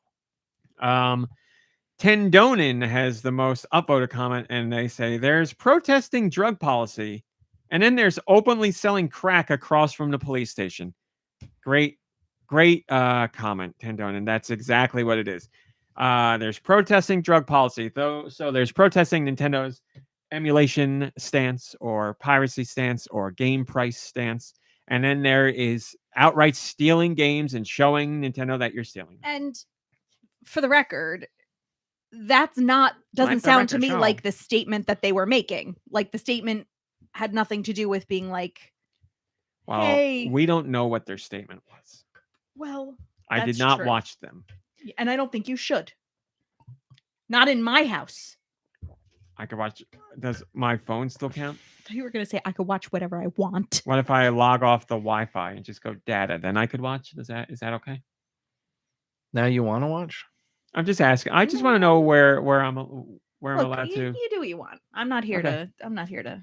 All right. Well, I want to do North American releases, and I'd like to do it to the backdrop of a Tetris song, and I'm sure a train will be there as well. All aboard the North American releases for November 7th, 2024.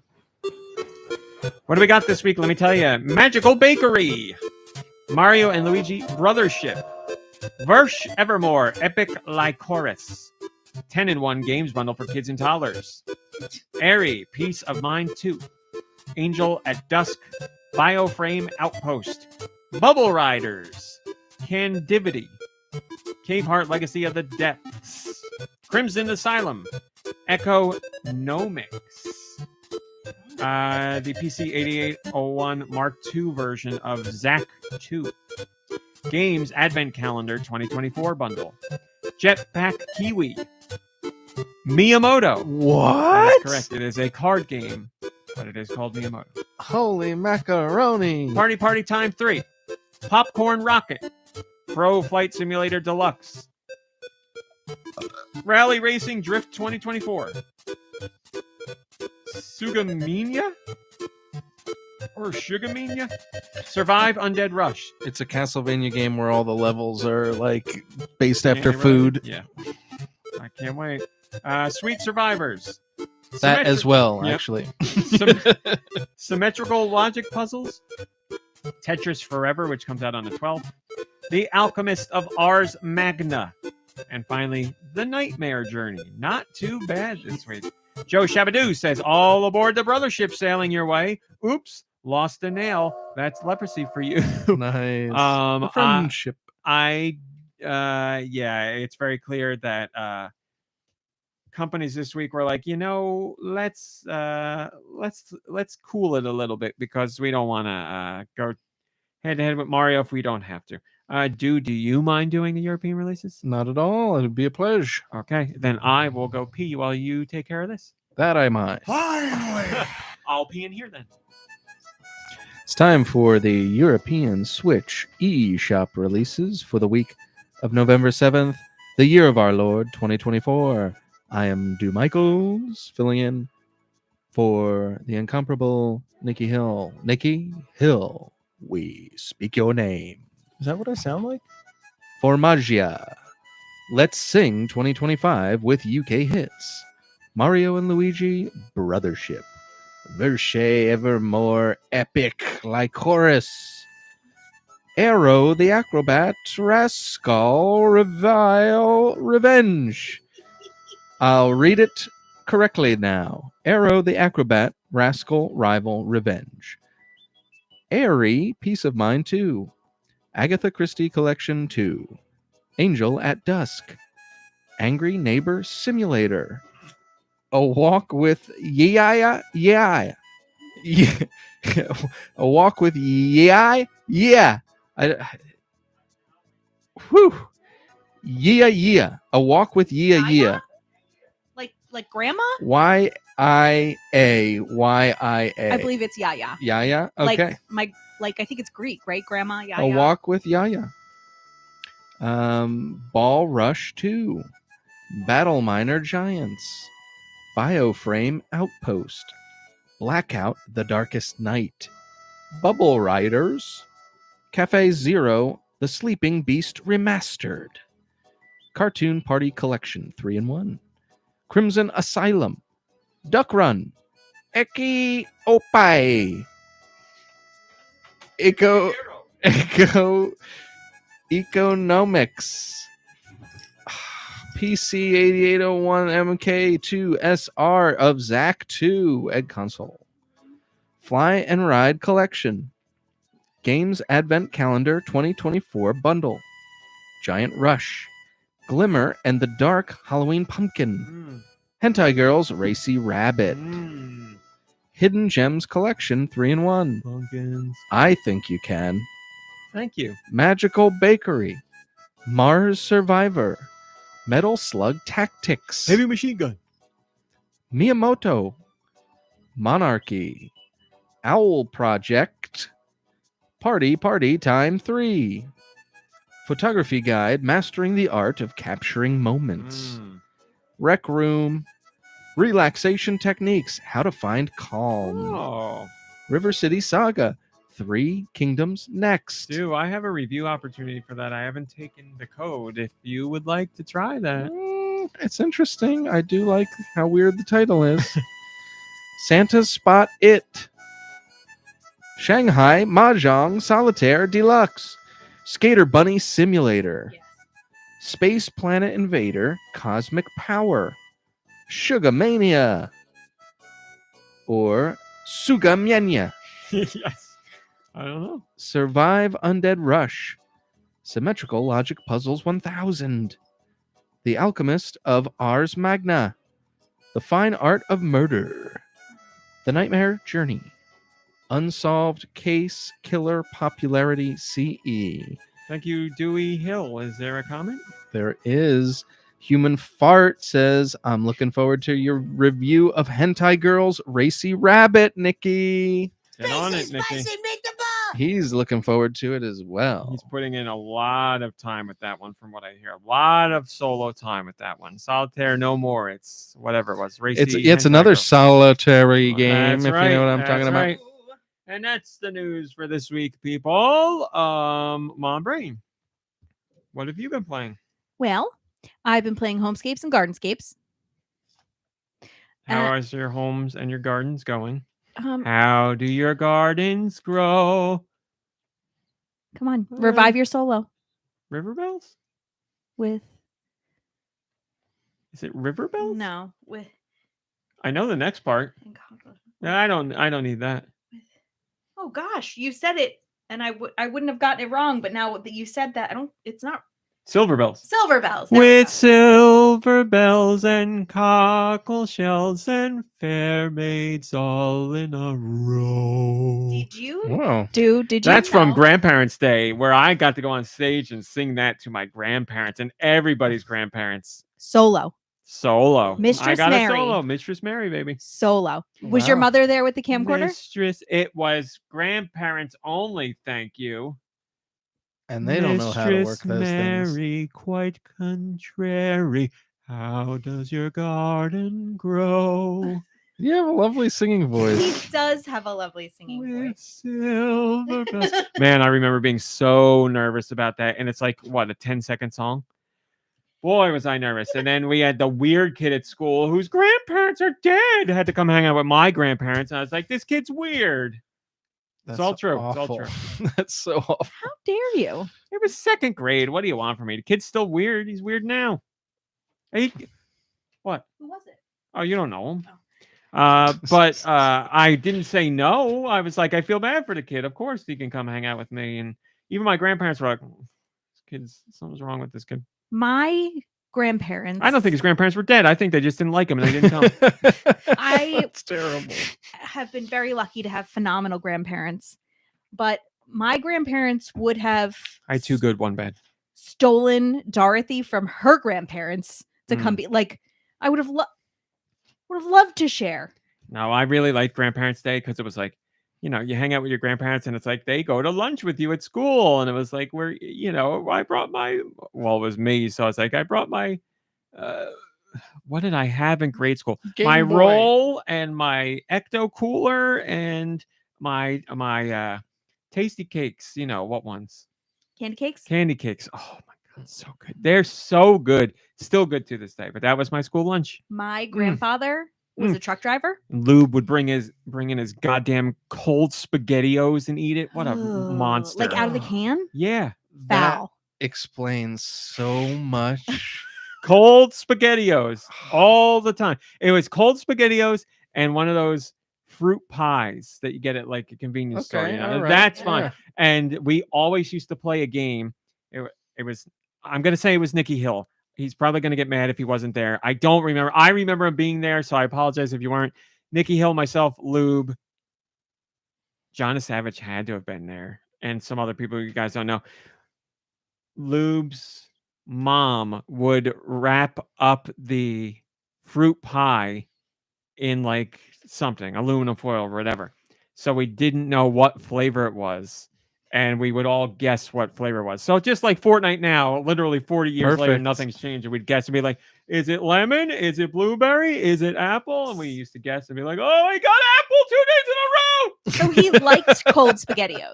Yeah, he loved them. Because, I mean, you could argue like that's, like his parents were just doing the best they could and like didn't have the time. He legit loved them. Yes. Ooh, that's so. And I used to be horrified raunchy. watching that. It's nasty. The only thing that was worse was the other kid who sat at the table who, and I promise this is real, used to eat chicken bones. And isn't that what made you vomit? Oh my! I literally threw God. up one time from watching Where it. did you throw up? So back, I will tell you, this isn't making it better. I just want to explain. Back when I was in school, you had to raise your hand to throw away your garbage. Me too. Yeah. I knew I was not going to be able to raise my hand in time You to puked get in your up backpack. to go to the garbage can and puke. So I puked in my lunchbox. And then what did you do? Oh, that's right. I brought it home. What are you going to do? Did you empty the puke out of your lunchbox first? I took it right to the sink. Holy cow! Okay, so there wasn't puke in it when your But mother he- opened it. No. Okay. Kid used to just crunch on bones and eat bones. Yes. Like that's like some literal troll. I know. Like It was activities. There's something. I don't know why it made me throw. It's Because it's uncanny and awful. disgusting. Now, It's but here's really the thing. bad. It's very weird and it's very uncomfortable. But I don't like now. I don't look at it as so gross that I would throw up and be like, "Oh, why are you doing that?" Like You'd be like, I It's- get it. but Food's back then, expensive. You're making the most of I it. remember just like Wow. I couldn't handle it, and That's I wrong, needed to man. throw up instantly, and it was right. And I had like, I wish I still had, and my parents might have it. I had the weirdest, best lunchbox because I just thought it was so cool because it was so different. It literally looked like a little boy briefcase, but it was like, but it was blue, and it had like, you didn't know this? It had like two like plastic clasps, so Ooh, it's that you, like blink. yeah, and it was like hard plastic, and it looked like a little briefcase, and I thought that was the coolest thing. And inside was like a square container for my juice box, so like that was yellow, and I would open that up, and my juice box would be inside there. I thought it was amazing, and for years I used that to hold all my Game Boy games. Like all of my, I used to carry around a box of my Game Boy games. Post-puke. Yeah, it was Yeah. clean. Yeah. Man. And I loved it. I My would- parents might still have that. I probably didn't make the move. Like when I went to GameStop as a teenager to trade in my Game Boy games, I brought in that box. So What a Might still be storied there. piece of. I loved that. I wish I still have it because Memorabilia. what I got now sucks. But I I have a- love where you grew up. I just we're not surprised from where I grew up. We're not surprised that you had a kid eating bones Yeah. over there. Yeah. Yeah. by the time I got out of fourth grade, like most of the class was into hardcore drugs and everything. Me- so, yeah. Meanwhile, everyone at home, we only lived like 10 minutes from each other growing up, Worlds but apart. it is like a whole world. Yes. Yes. I have a very cool lunchbox here above the refrigerator that is Miss Piggy riding a motorcycle. It's Mhm. amazing. I'm glad we could do that for you, Radical Defect. Also, I had probably the most rank lunchbox known to man because every day for lunch, I would have one piece of salami between two slices of rye bread with mustard. I couldn't have more than one piece of salami or I gagged because it was like too much to think about what it was, but I Right. did love it. Gonna try and Imagine if find you something saw a that- kid eating bones. No, you forget couldn't it. even eat a Forget- slice I of was- salami. I was traumatized. I came home one day because I had to buy school lunch and it was hamburgers and I can see it in my mind's eye and I'm sure it's not what it was, but there were crunch balls. I told my mom inside of it, there were Mhm. crunch balls in the hamburger and I was nauseous all day. So This is very similar to what I had. I'm putting the picture I know in the that. Discord. I've seen that. I can see it at your parents' house. That's not the right color, but that is Yeah. very similar That's a to what I pencil have. case. Very cool. That's a pencil case. No. It wasn't a That's- pencil you put case. crayons in there. No, it came with like the little thermos box and everything. Yeah, with the a little lunch thermos box shaped like a crayon box. No, it was sold as a thermos. Definitely. I had lots of important business to take care of in school. All right. Lunchboxes were way cooler when we were kids. I don't know what they're like now. I mean, like I know they They're still all have regular ones fabric. and everything, but You know, Hmm. they always smell like old milk because the fabric. I Never gotta gets say, cleaned. whenever I saw anybody with a fabric lunchbox, I did judge them because I thought they would get dirty and It's gross and gross. like moldy and stuff. They do. You can't puke in that and salvage it, How are you supposed to puke in that? right? Have you never thought about puking in a lunchbox? This is the one you're gonna. You go sit next to the bone eater That's and right. with that lunchbox That's and tell right. me what you do. Bring that home to your mommy and daddy. School is wild. Yep. It is absolutely. Raise your hand to throw out your garbage and go to the bathroom. Blow it out You your don't do ass. that anymore. The Yeah. kids just do I whatever. wish I realized my free will earlier in life, so I could have just been like, I'm just gonna You and throw me my both. garbage away. I know. But anyway, what else you play, Mom Brain? You played for the first time ever. Bombless. I did. Will you explain what Bombless is, please? Bombless is, and you just stop me if I'm overstepping. We are dancing, yes. Okay. We are in this dance together. This is a tango of two. Bombless is Tetris. But as Like it's official Tetris. right. Yeah. Okay. I just I- why I- don't you? I'm afraid I'm going to say something. No, wrong. you're fine. You're Okay. fine. Here, I'll whisper something to you. Okay. I'll try. Sorry. This will be explained next week. Give me one more second. I got to whisper something else. Finish him. You think you guys Notice at me, home feel senpai. awkward? Notice me. But you don't even have to say Yeah. that stuff. Okay. So it is Tetris, but it adds in a little spice where there's little bombs in the tetraminos. So like, in the cube tetramino, there's 4 little cubes inside the big cube, and one of those would be a bomb. And when you clear a line, the bombs in the line explode, which then explode, which clears the board for you. But also the board starts on, I think, on all the levels already. Every Like- level has something in it. Yeah. Yeah. So it's like already like it's a design with like holes and gaps and whatever. So it was a ton of fun. I loved it. Yeah, because the goal level is to clear everything there, and once you blow up everything, like once the playing field is empty, then you go on to the next level. Oh, and you only get so many moves, right? You get what, 99, 100? I don't know. I never. And by you mean tetraminos. You get 99 tetraminos. They come in one at a time. Get you 99. So if you can't blow up everything in the playing field with all Sure, why by the not? end of the 99, then the stage is over and you have to retry. It was a ton of fun.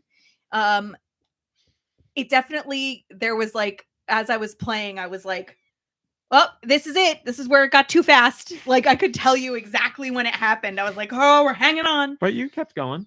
Yeah, I mean, I had a really, really good time. I told you, Bombless is very good. Yeah, Really, yeah. really good stuff. And it was less like at first I expected with the addition of the bombs, at first I expected that to add a layer of stress and like having to think, which I was worried would get in the way of the gameplay because I like Tetris. I'm not great at it, but I can hold my own.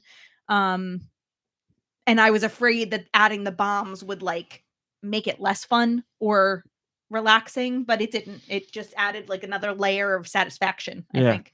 Now, what I didn't tell you is there's other versions of Bombless that you can play where it's like puzzle Bombless. So you have a set amount of tetraminos and a very specific layout on the board. And there's like a very specific solution to blow them all up. I don't want that. And there's also a version of Bombless where a little man runs along inside the thing and like he wiggles through the pieces and like screws up your lines, so ruins bombs and stuff for you, and you fight against him the whole time. I would like to be able to play as him while other people are playing. I don't know if there's a version of Bombless where you can do that. Please hold for a moment. Can you talk about? I didn't even know what you. Oh yeah, go ahead. Yes, that's true. I also Did you know this existed? Yes. I knew that I'd heard of it before, but I didn't really realize what it was. It's in the name. Yeah, I played Hattress, which was just the right amount of weird. So if you aren't aware, It takes place in the high octane world of haberdashery. Okay. there's like 5 heads at the bottom of the board and 2 hats, like a pair of hats at a time, drop from the top, 2 hats side by side. and you have to land them on the heads.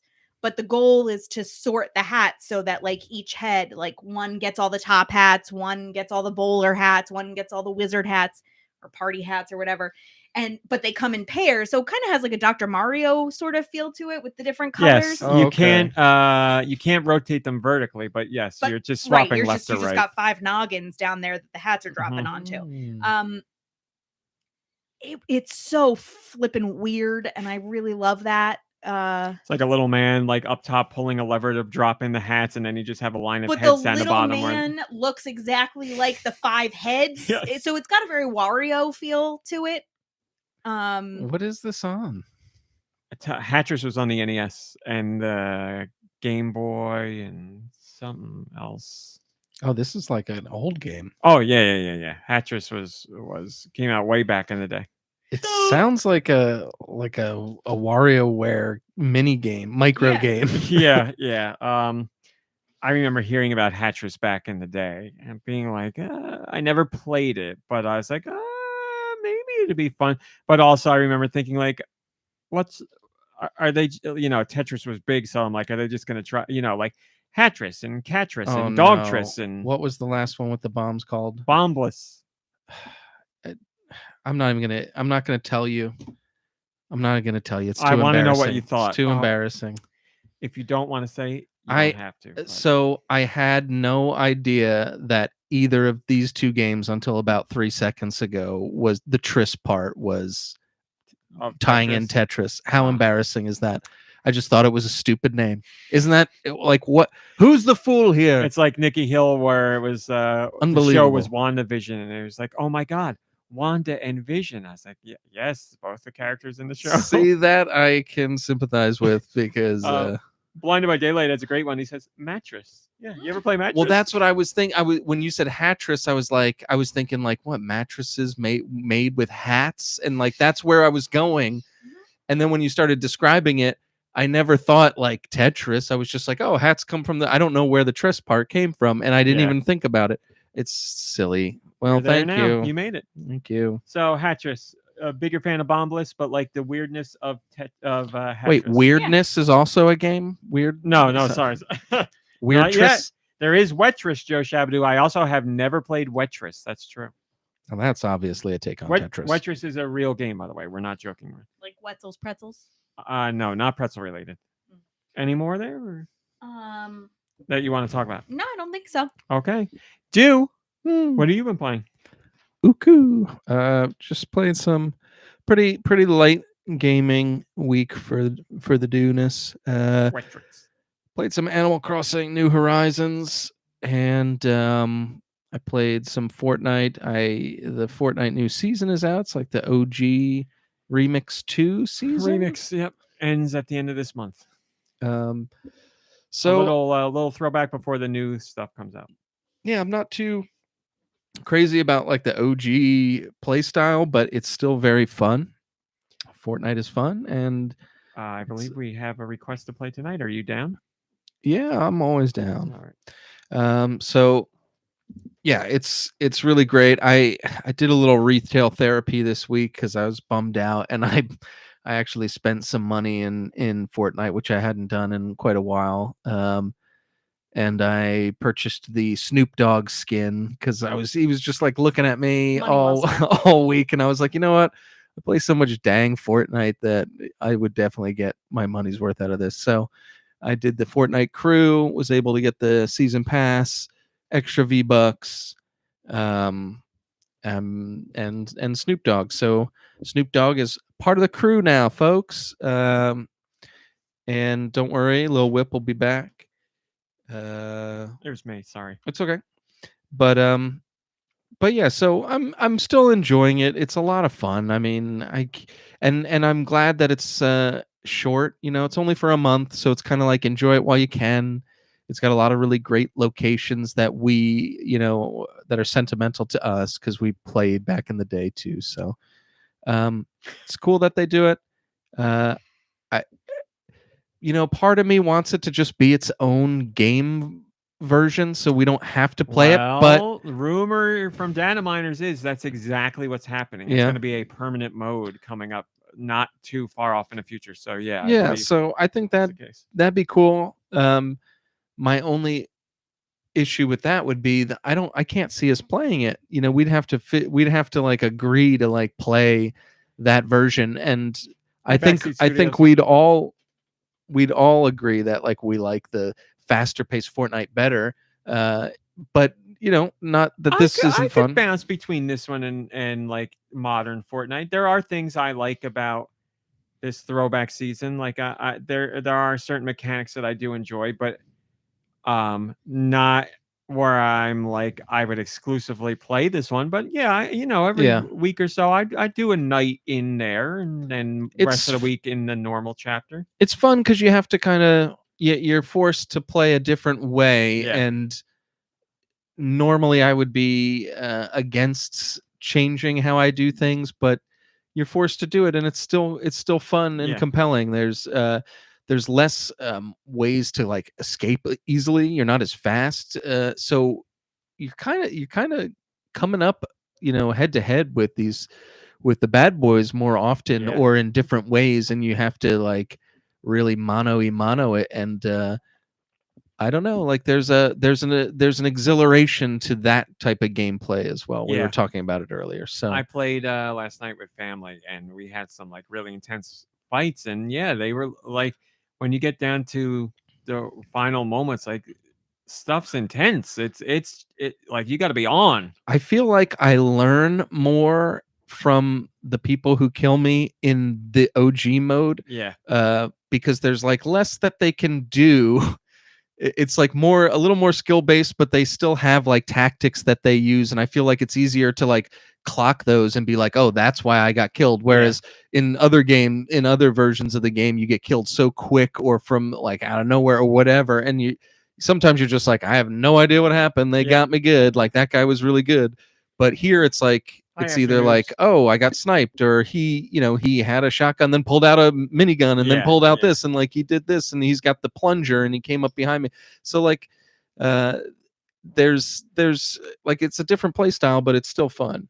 And I like going to the dog pound, and I like Eminem's minigun that wraps I when you finally shoot got it. to use that last night. Isn't that thing awesome? Yeah, it is a lot of I fun. thought that was really cool. When I saw the trailer for it, I was like, that's kind of cheesy that his minigun wraps. And then like when you're using it, you're like, this is awesome. It is funny when you use it. Yeah, it's really do like cool. that. So Fortnite's still fun. So I'm glad for that, and glad for my friends that play Fortnite. Helped us at least it helped me a couple of nights just kind of play. Afternoon, you're an hour 55 late, but I'll forgive it this time. And then to continue on with my Resident Evil remake saga that has been going on for the past couple of weeks, I started playing Resident Evil 3 remake. I'm not going to finish it. I got to a certain part in the remake, and I was like, oh yeah, I forgot about how much I hated this. And like I wasn't strictly enjoying myself up until that point, and you folks all know why if you've been listening to the podcast last 2 weeks. I've got this similar irksome nitpicks with this version of the game. And so I got to this part in the game that they changed the whole part up, and it's just like this part that you can't skip, and there's stupid monsters that you have to just like dodge. It's awful, and it really bummed me out. And I also wasn't in the right headspace this week to even play it. So I'm not going to play any more of that. I need something new. First of all, I need to like get over my funk, and then I can get into a new game. But up until that point, I think it's just going to be trying to play Fortnite with friends as much as possible. It's the way to go. Yeah, friends always help you through, even if we don't talk about anything. Sometimes I'll just sit there, and we've actually been having 5 people play every once in a while, so somebody has to sit out, and sometimes even sitting out, just like sitting out and like listen to my friends just jibba jabba. It's like it's healing in a way. It Yeah. can be. because you feel normal. It's a normal thing that makes sense. Yeah, it feels good. So hoping to play more with friends, but that's it's been pretty light gaming week for the old Deux. Radical Defect says, is there a comfort game you can play, like Ocarina of Time or something? Fortnite is how you get community, but like got a quick little adventure for the brain juices. Yeah, that's a good point. I was trying to think of something like that because I've been watching. I've got a lot of like comfort watches, and I've been watching a lot of comfort things this week. And for me, less so with the video games, just because I have to like do something. You know what I mean? And like even if it's a game where you don't do much, just the fact that my brain has to be interacting with my hands and telling them what to do with the thing on the screen. Sometimes I don't even want that. Sometimes I want to just like shut it all off and just let the the medium of whatever I'm watching wash over me, and I don't have to think anything. So I can't off the top of my head think of a comfort game to play, but there are games that give me great comfort, or and we've talked about like different games for different seasons and things like that. But yeah, for me, it's been mostly like comfort watches. But thank you for asking. That was it for me this week, ladies and gentlemen. RMC will grace us with what he's been playing. I will. Thanks for throwing it to me. I've been first off playing stuff for review that I can't talk about. I apologize. But I have been playing this phone game called Screw Pin Jam Puzzle. It's something my cousin told me about, and she was telling her father, because she's like, I want you to try it, Dad. And I told him, and he won't try it and whatever. I was like, cousin, I know what you mean. I lived that life where I'm like, you can try this. It's great. And nobody does it. So I was like, I'll get the game and I'll try it. And I've been playing it. It's just this matching. There's like little boxes, and they have 3 holes in them. And the boxes are a certain color. So if a box is red, you got to put 3 red screws in it. Or if a box is green, you got to put 3 green screws in it. And you're given like a collage that has all different kinds of screws in it. And some are like, it's hard to explain. They're on different layers. So some of the screws you can't access until you detach the things that are on the layer higher. So you have to pick them appropriately. And when you fill a box with 3, that box leaves and another box comes in, and that box could be blue or that box could be orange. So, the screws are always in random places, and the boxes you get are always random colors. Each time you play, it's different. And you have to clear out the whole thing to the very end. And it's stupid, and it's addictive, and it's very simple, and that's it. And I'm on level 13, and it's taken all week to get to level 13. My cousin's stuck on level 16, and she's been losing her mind about that. So I'm trying to get to level 16 to see what she's going on about, but it's a fun time waster, and I have paid $0 for it. Freddie Frost says, you didn't ask for a recommendation or anything, but here's an unprompted one. LOL. If you're itching for a completely engrossing experience, I would recommend The Outer Wilds. I can't remember 100%, but I don't believe you've played it. They say they can't recommend it enough. Ooh. There you go. My sister's friend is head over heels about Is that The what Outer you're Wilds. calling her husband these days? That's right. The friend she lives with. So there you go. There's that recommendation. Okay, so I played Thanks, that. Freddie Fro. I have been playing. I've been playing Triforce Heroes. I took out Triforce Heroes, and I started it. I went in, and I couldn't believe, like, I still had a save file on the game. I was surprised. I didn't think there would be one there, and there was. So I deleted it and I started over. Oh man, I'm so excited! I have a Zelda that I haven't played, and I love how this one is like put together. It's just like little bite size, we'll call them dungeons, but it's not really a dungeon. It's like the courtyard to a dungeon, and then the mountain up to the dungeon, and then like the entrance to the dungeon, and then the dungeon. And those are 4 different pieces, and you go in and you Zelda it up. Except I'm playing solo, but you cannot play like alone. You have to have 3 people.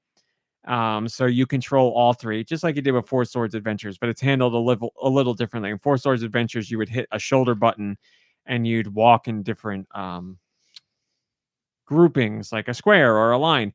And in this, you use the touch screen, so you're only ever in control of one of the 3 links. But you touch the green link, the red link, or the blue link icon, and you zap to them, and the other 2 turn into like I forget what they're called. They're dummies basically, and they just sit there and they can't get hurt. But once you take them over, then they can get hurt. And you solve all kinds of puzzles. You can stack up on top of each other, so you could be 2 links high or 3 links high, and there'll be buttons that are 3 links high that you have to throw somebody up to get to, or something you got to shoot that's 2 links high. Enemies react all different ways based on your formation and your height, so you have to approach them in certain ways. And then there's every level starts with a selection of items, 3 items, and you have to split them up between your characters. So like 2 bow and arrow and 1 bomb, or 2 bomb and 1 bow and arrow, or 3 bomb or 3 arrow, whatever, because those are what's needed to progress through the stages, and that's what you do. So little stages take like, I don't know, 10 minutes, 5 minutes, 10 minutes, somewhere in there so far, at least the ones in the first world. And it's just classic Zelda fun. Beat all the enemies, get the key to the exit, stuff like that. It's awesome. It's just so much fun. And obviously it would be way better playing with other people, but I don't mind going in solo because I'm having a blast. It's a lot of fun. And you get different outfits that do different things. You can get an outfit that makes you throw giant bombs, or you can get an outfit that makes you look like Princess Zelda and it gives you more hearts, or you can just a whole bunch of different things. Because in levels, you get materials and you take them back to the seamstress, and she can make you new outfits to wear and give you different abilities. The music is fantastic, and the amount the music changes is crazy. Because music will change like whether you're solo or whether you're carrying someone or whether you're carrying 2 people. It'll add in like a voice singing or multiple voices singing, or all that will drop out. Or like if you switch to the middle person in a totem who can't do anything, like everything drops out but one of the voices singing. It's just so cool. There's those little audio touches throughout the whole thing. It is awesome. I know it's silly to talk about a game that came out 9 years ago, and I'm only just playing it right now. But boy, it's a ton of fun, and it really makes me nostalgic for when I played Four Swords Adventures or Crystal Chronicles as well. I said to Mom Brain, she was looking at me playing. I was like, if you want to play, you could play with me. We got plenty of 3DSs here. It's So quite an invitation. So we'll see if it happens. Probably not, but it doesn't matter because I'm going to keep playing it. Can she really drop enjoying in, drop out whenever? Yeah. That's cool. And you don't even need the game to play. You just do download play, and you can join in without any additional cost. So as long as you have a 3DS, you can play. So yes, greatly enjoying it. It's a lot of fun. It's got a lot of personality. It's very it's much more whimsical than most Zelda games because you're in a town. It's called Hytopia, and everybody's into fashion. And the princess, some evil witch, has stolen the princess's fashion, and now she must walk around in her life in just this brown like unitard that like covers everything, her hair and almost her entire body minus her face. And she can never take it off and never put on other clothing. And because clothing is so important in Hytopia, it's like the worst kind of a shunning death you could possibly sentence. have. Yep, that's it. She hides away in the castle and won't come out. And the king is begging you to save her because no one else is afflicted with this. So they're all wearing their lovely garbs. In solidarity with the princess, there's like the town crier who fills you in on stuff. And he is wearing a lovely suit and top hat, but only half of it. So when you see him from behind, it's just him in his underwear. So it's literally like split in half. In the back, he's wearing nothing but underwear. In the front, it looks like a regular suit. Got and a my hat. attention. So yeah, it's crazy sitting down to play the 3DS right now, but boy, was it fun. I'm loving the game, and it's a blast. So for those of you who've already played it, you already know how great the game is, and the soundtrack is phenomenal. Soundtrack's really good. So there's that. I'm playing that, and then the thing I'm playing most this week. Well, I play Fortnite, of course, with family friends. We don't need to talk more about that. But what I'm playing most is Mario and Luigi Brothership. I sat down and played that the day it came out. I've played all the Mario and Luigi RPGs. It's been a long time since we've gotten a new installment, and I'm so happy this series is back. And it's got everything. Well, I should say I was going to say everything you want. It's got everything I want from a Mario and Luigi installment. It's silly and goofy, and it's full of crazy animations. And Luigi has so much personality in these games, which is, not that's how it was in the other games. Like Mario has personality, but Luigi always has a ton of personality, and that's what he's got in this one as well. He's got, I don't remember what they're called, Luigi moments or something, where he'll you can hit the L button because he's Luigi, and he'll go do things in the environment for you, like pluck flowers or break boxes, and you can just send him out to do little things. But also there will be conundrums that can be solved by a Luigi moment. So there's a gate that you can't open all the way because one of the buttons is on one side of the gate and one of the buttons is on the other side. And you can't get to the Luigi button because it's on the other side of the gate, but you can have a Luigi moment pop up and Luigi's like, well, what if I just climb through the slats in the gate? So it's kind of breaking game logic because in the real world, you'd be like, they can fit through the slots in that gate. And in this game, Luigi's like, I could fit through the slots in that gate. And that's what you do. So it's little silly moments like that. The battling is as it always was, which is supremely satisfying. You change between Mario and Luigi. You have your jump attack, you have your hammer attack, you have your brothers attacks, and they're all a ton of fun, and they have fantastic animations, and they're just a joy to do. And Man, with Luigi animations, you use the B, or for Luigi attacks, you use B. For Mario attacks, you use A, just like in old games, although they changed it a little bit. Before, in the old games, whenever you would switch to Luigi, your confirmation button would be B. You do B for everything. In this new game, Mario and Luigi both have A as the confirmation button, but then when you do the actual attacks, you use B like you did for Luigi in the old game. So it's a little minor difference. I don't know why they did it. It's not bad. It's not good. It just is, but I don't know why they did that. So fans of the franchise are like, why do I hit A for all confirmations now instead of B for Luigi and A for Mario like I used to? I don't know why they did that. But again, it's not a big deal at all. It doesn't matter. It's not even anything a newcomer to the franchise would ever know. It's only because you played the old installments you'd know. I don't know that I've ever seen a Mario. I was going to say Mario and Luigi, but it's really just a Mario game where the environments are so I don't know. They're so, I don't know what word to go with. Whimsical, lively, engaging. How about alluring? Or they capture the spirit of Mario and Luigi so well. Just the way things are colored and designed and the visual style of everything. It's really well realized. It just feels really fun to explore these environments. do you notice the absence of Charles Martinet? You do notice it because the new guy's doing everything. And there are times where he sounds like Martinet, but there's many times where he sounds like his version of Mario and Luigi. And it's not bad. I don't think it's bad, but it is noticeably different. He still does the things that you like. He's doing his impression of the stuff from older games. So when you hear the things that they used to say in older games, he sounds pretty much like Martinet. But when he's doing his new things, you're like, oh, you would hear that and be like, that doesn't sound like Luigi that I know. But it's not bad. It just sounds different. It's like Kermit after yes, Jim Henson yes. died. You're like, although that bothers me. Yeah, me too. In Mario and Luigi, it's not so different that it bothers me. It is different and noticeably different, but I'm okay with what's going on.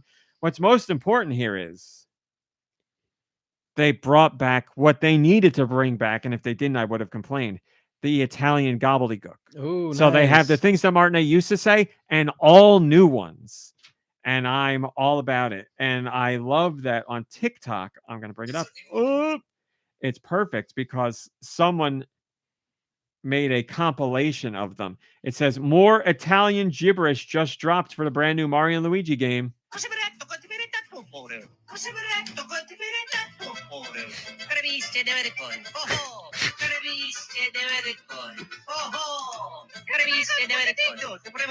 I'm going to go one more. That's a combination of both.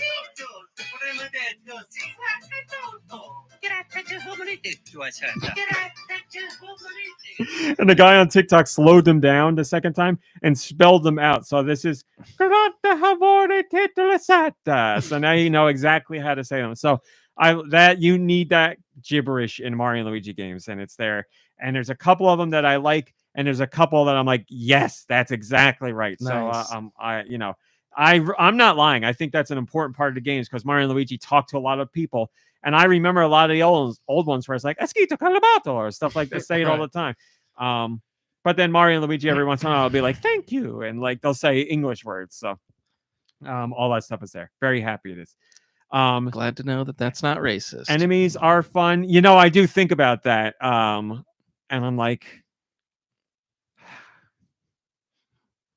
who cares? It's like, yeah, like, I mean, if you were like pointedly saying it to somebody where it's like, I like spaghetti and I like Italian food, like you'd be like, all right. But here it's made up Italian sounding words. So I think it's slightly different. Most importantly, sorry. No, go ahead. Most importantly, would you give it higher than a 5 out of 10? Oh yeah, IGN's review. What they are so Tough, right? Their review knocked down that average so far. Like the Metacritic score, when everybody's Metacritic scores are like 7, 8, 9, and they come in with a 5. That 5 is so much lower than everybody else. To bring the average up takes a lot more. Seemed pretty harsh.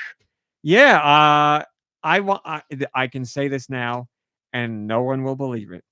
But I have for a while now been thinking I've been thinking about how crazy. I think I might have mentioned it in a podcast a while ago.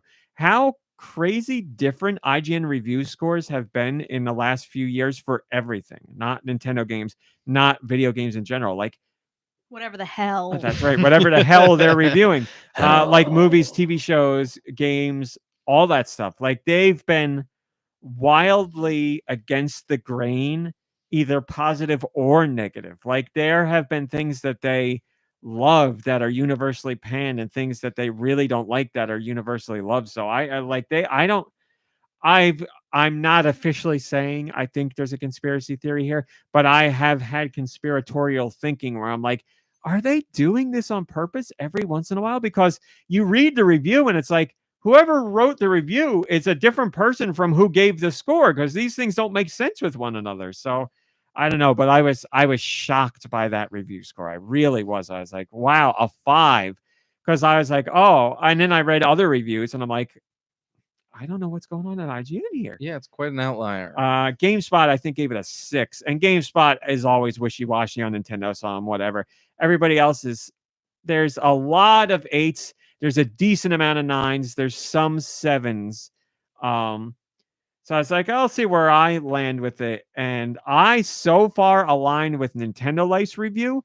Their reviewer is like head over heels for the game. I have a lot more to go. But like, there are things about this game that I could pick apart. Like there's certain things that I'm not crazy about, but overall, they're not ruining my experience. And if anything, the more I've gotten into the game, the more I'm like, oh, I see why they did that. I kind of like that now. So much like your viewing of Agatha all along, and you felt differently at the end than you did at the beginning. But yeah, I'm really liking it. I like the enemies. The animations, because this is a 3D Mario and Luigi game, the animations for all the attacks and special moves are like so damn cool. They're just like the brothers moves in particular. Luigi's brother move with the shell is awesome. You have like Luigi throws out a shell and he kicks it at you're standing way back from the enemy and he kicks it at the enemy and it bounces off, and then it goes to Mario and he kicks it off the enemy. And obviously these are Mario and Luigi games, so you have to do the button presses to keep them going. And you keep kicking and ricocheting the shot back and forth as you walk closer up to the enemy. And then Mario does like this awesome like screwball kick where the shell goes like spinning over to Luigi, and it's really powerful, but it goes slower. So you have to have your timing right. And then Luigi, if you time it right, just like really cracks it with his foot. It's so satisfying. It was really good. So I love it. And enemies change depending on what you're doing. Like there's enemies that will like put their hands in front of their face, so you can't hit them with the shell. You got to jump on them. And then they'll cover their head, so you got to hit them with the hammer instead of jumping on them. I've done one boss fight that was really awesome that brings in Luigi moments, whatever they're called. Whereas you go back and forth and you do the usual boss stuff. But then like something will happen in the environment and Luigi gets an idea, and you can go for the Luigi moment to do extra big damage on the enemy, but you have to perform it right. You have to do the button timing at the right time to actually make it work. It's awesome. It's so much fun. It's just it's great. So I love the characters. All the characters so far look like electrical sockets, and they all have like names that are related to electricity or plugging things in. And like I love the idea of the game. You're on the brother ship, and the brother ship used to have all these islands connected to it through electricity, but something came and disconnected all of them. So now all the islands are off floating on their own, and you have to pilot the brother ship to get to the other islands to connect them. They all have giant plugs at the top, and you have to plug in the plug, and it shoots a beam of electricity back to the brother ship to connect them. And then people from that island can go visit the brother ship. So people are continuously coming over to the brother ship once you've connected their islands. It's a really cool idea. And also what I really like is you like the brother ship is always out in the sea moving. Like it is out on the sea going around while you are doing things. So you have to actively like pilot the ship and tell it what jet streams to go in to find other islands. And you'll hear notification noises and see a little thing that's like a new island's been discovered. And you have to go up to like the cannon and look at the cannon to see the island. And then once you register it, it's like, okay, now you can travel to that island. So like if there's another island you want to go to while you're on whatever island you're on, you can tell the brother ship to go to that other island. So by the time you finish the island you're on, you go back and you're in the jet stream to connect with the new island. It's a cool idea of like, it's hard to describe. It's like the game is, you're playing a part of the game passively while the main part of the game is going on. So the brother ship is moving where you told it to move while you're on another island trying to connect it to the brother ship. It's just cool. It's a really cool idea. And like, you want to make sure like, oh, I better set this to go here, because when I finish up this island, I want to make sure I'm on this jet stream to go find the other island. It's just a cool idea. I really like that. And it does a really good job with side quests. You have like degrees of side quests where it's like, if they have this kind of bubble, if this character has this bubble above their head, there's a side quest. And if it has an arrow next to it, it means you're an active participant in the side quest. And if it's this color, it means this is timed. You can only do this now. You have to do it before time runs out. Like if you progress in the main story, this side quest will be closed off. And if it has this icon next to it, it means this is done. Just go talk to this person. And like it marks it on all the maps too. So like when you go to a map, it'll show you the island will have the side quest icon on it. So, you know, here's where you go to do that side quest. They like went above and beyond with all this stuff. It's a great way to keep track of this stuff. Plus you have the traditional menu, you know, like hit the R button. It's like, here's all your side quests. Here's where you got to go. So they just went like a level deeper of explaining how to go about the side quests. The character writing is funny as it always is in these games. Your little sidekick character he looks like a pig, but he's not a pig. And everybody thinks he's a pig, and it says pig things to him, and he gets very mad about it and talks all the time about how he's not a pig. It's just little silly, stupid stuff. It's well written and it's fun. This is the best compliment I can give the game. I played it while I was doing my community walk last night, and I have never done a community walk where time flew that quickly. Like I swear, like my 95 minutes were done like instantly. I did like 2 things in the game, and by the time I was like, let me check my walk, and I was at 100. I was at 10,100 steps, and I was like, oh, Wow. I'm done already. And I was like, well, I don't want to stop. I want to do more. And I was like, I don't want to walk that bad. So I stopped, but it was, Can't play when you're not walking, that's for sure. that's right. Well, I had played so much that I've been playing so much than usual because of the way the world is right now. I played Fortnite with family. I had played Triforce Heroes before that. And then I played Mario and Luigi on the treadmill. So it was like 7 hours of games. And like, that's, I can't tell you the last time I did that. And I was like, I have to stop. Like I cannot play more now. I need to decompress. But the desire to push on was there. It's great. And I have to bring up, I love the look of the game.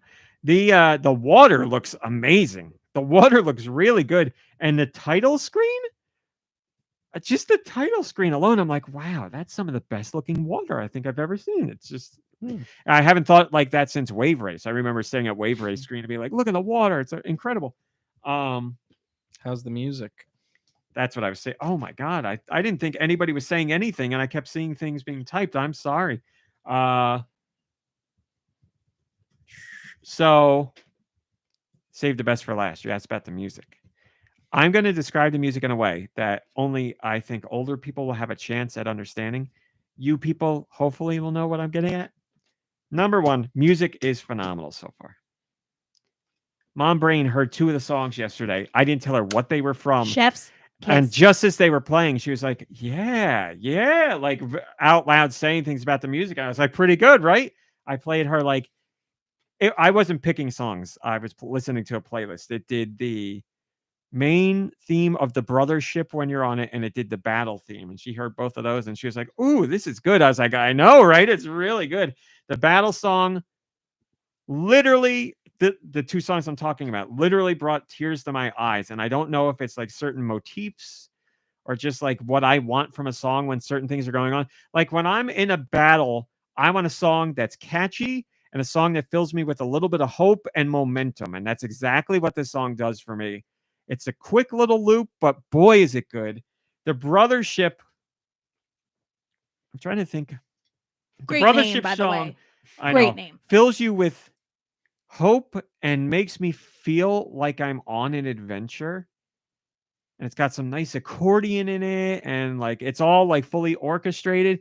But there's like a, You I'm can gonna quote cry talking about GoNintendo it. on that. It's got some nice accordion in it. I'm gonna cry talking about it right now. Like the brothership song has a part in it where, it's a Mario game. It's not like I'm so sad it's the end of the world and people need help, but like it's got like comic book story beats of like there's a great evil and we need to save these people, and like the brothers working together, they're gonna make it happen, and they're making everybody in the town, they're making people happy. They're making filling everybody with hope. There's a part in the brothership men from Happy Land. There's a part in the brothership theme where it's like, it's the reset of the loop of the song, but it also just fills you with hope. It's going to sound so stupid while I'm doing it. It's not going to sound like anything, but I guess it's a motif that I really like, where it's like, we're coming to the reset of the song and it's like making you feel triumphant, where it's like, Sky Chase Zone. na.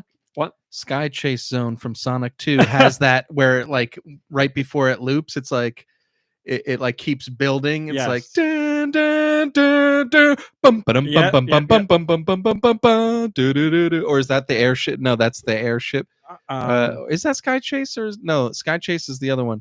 I was singing the airship. It's called Air Fortress. I know both the songs you're talking about, but I don't know enough to say like which one is which. Yeah. I'm definitely thinking of Air Fortress. Let me go find Sky Chase Zone is a little more one brothership song. I know it's in my history. Okay. Oh, so this good. is what plays. This is the brothership song when you're on it. Let me get to like the reset part. Probably gonna get claimed, but what are you gonna do?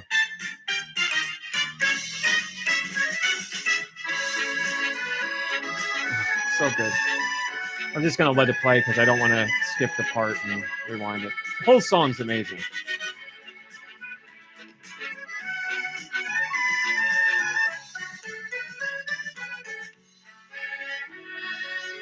It's coming up. Oh, I love it. This part coming up right here.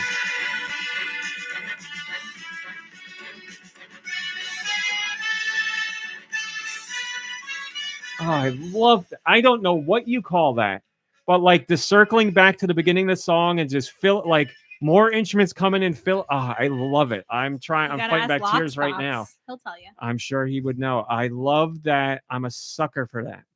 Yeah, it's good. This is the battle song. No, this isn't it. That's the boss battle song. This is a quick song, but I'll let it go. So good. It almost sounds like it could be like a game show song, like interlude song or something. And this has another like specific part where I'm like, yes, where you, I don't know how to describe it. It's like I'm kicking the enemy's butt. That's what it feels like to me. This part.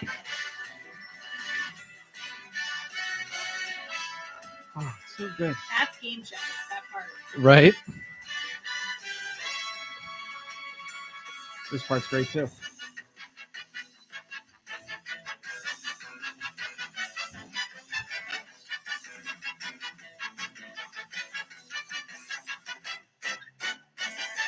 And that's Or that's like a the whole marching song. band, like in a parade, or like. So you're not wrong. There's game show-esque elements to it, and of course, I love game show music. So that maybe that has something to it. But man, do I love that stuff. The thing I was gonna say, I'm gonna explain this in a way that maybe only you guys will get and older people will get. The whole soundtrack gives me the feeling of, and the game to a degree. You know when cartoons that we liked when we were kids got a movie and it felt special, and when you went to go see the movie, like the music was a bigger deal. Yeah. It just gives me that vibe, like a Saturday morning cartoon where it's getting a movie and you go see the movie and you're like, wow, it looks better and the music is like, the music's better, and like that's just It's like the been feeling it given the gives to me. attention Yeah. it deserves. It's just that's, and a lot of that I guess has to do with horns too, because you don't really hear too many horns in songs nowadays. Nintendo loves horn sections. Yeah, in they their use games. them a lot. But just the way it's used throughout the whole game, it gives me the idea of like, you know, I didn't think this as a kid, but it's like, wow, they're like really like they poured more budget into this because it's a movie. Like they're really going all out. And then like you'd go back and watch the cartoon and the animation is more janky and the music, you know, wasn't as sophisticated. And you're like, oh yeah, all right. But for a movie, it made sense. It's a bigger thing. Yes, so DuckTales the movie. You're exactly right, Drake. You are exactly right. That's what it's like. I was also thinking of the Care Bears movie, where you went to go see the Care Bears movie, and I remember being like, "Wow, the music in this movie!" And That like, movie is excellent. like one of the I was gonna say Chippendales, one of the Chipmunks movies. Like when you saw them, the music in those, you're like, "Oh, yeah, this is something. This is a next step up." So You know what's a real weird That's what I ass movie in that vein is the Rainbow Bright movie haven't seen it. Sounds weird. with Orin. I think it's Orin, the horse. Or no. It's weird. It's real. We should do it for movie night. This week. So that's all my wonderful praise about Mario and Luigi Brothership. I'm 6 hours in. I feel like I've barely scratched the surface. I hope that is the case because I'm loving it. There is something about it that I wasn't really into, where it was like, you complete an area, you complete an island. And it's like, now go back to this island and get all these little sparkly things, and you're going to need them later, but we're not going to tell you for what. And I'm like, I don't want to go back to the place. I'm not that's not me. I don't like doing that. But there are parts of the level you can't access without going back. And all I had to do to change my perspective on it was how I was going back to the levels. Instead of going back to the levels right away, I went back to them when I had all the abilities that I needed to fully explore that level. And then it was a lot more fun. And I actually liked doing it, rather than as soon as before I was clearing it, going back to the brothership and then going right back and being like, now I got to go collect these things. And I was like, that's the wrong way to do it. I should let this stuff build up until I can access everything and then go back and do it. That's what I'm doing now. And now I'm like, oh, I can't wait to go back and see what's in that little nook and cranny. So love it. Really, really, really, really, really like it. I am so in step with Nintendo Life's review right now. So go read their review. We'll have our review whenever Quince does it. I told him not to rush. So whenever he's done, you'll see what he thinks of it. I know he liked the hands-on he had, so I'm sure he will enjoy it. But I'll talk more about it here as I continue. So love it. So happy the franchise is back. So far, a fabulous installment, full of personality, full of all the things I like of Mario and Luigi games. So there you go. That's that. Let's do questions. Send your questions to goninpod@gmail.com. Where? goninpod@gmail.com. Maybe I will. They can be about Nintendo, video games in general, whatever the hell you want. Ice Dilbert's got a question. I just got a new 3D printer and I'm looking for something interesting to print that's related to the show. What should I print live during the show? Oh, we could do that whenever you're around next episode or whenever you want to. What? Josh. Josh A is little what I went to Josh. right away. Or a George. I mean, we have George. We do have George. Yeah. That's true. Yeah. Josh right away. Yeah. I think Josh is the definitive answer. Josh, how do you feel about that? No thoughts. Yes, I really did. He did feel about You it. really did what, Josh? A big hello to my fans. I'm the star of the show. Okay. That's true. Maybe you'll have more to say about it next week, Josh. All right. So Josh is the Sure, whatever. Exactly. Resounding Even he answer, knows you're yeah. not going to get around to updating him. I already have. There's something I have to. I can't talk about. Lore wise, I can't talk about it. That but was a really great things story. are lined up. I put work in. Okay. We also have a Patreon question. All right. Mom Brain, did you know you could join the Patreon?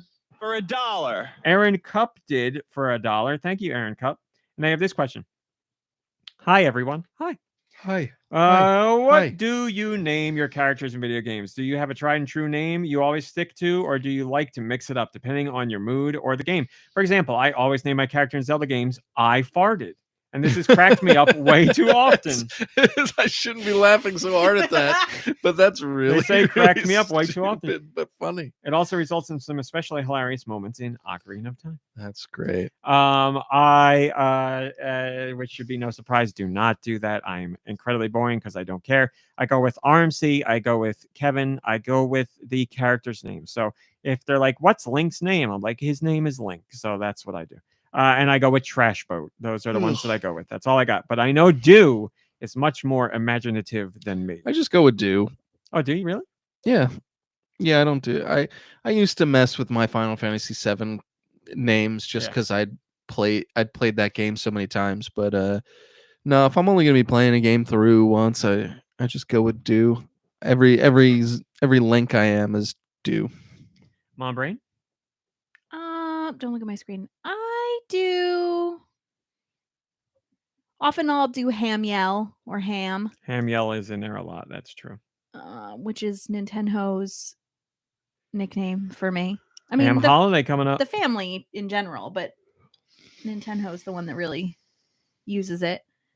So like you will be like sitting around and you'll hear like, "Hey Ham, could you grab me a Diet Coke?" So I go with Ham Yell a lot.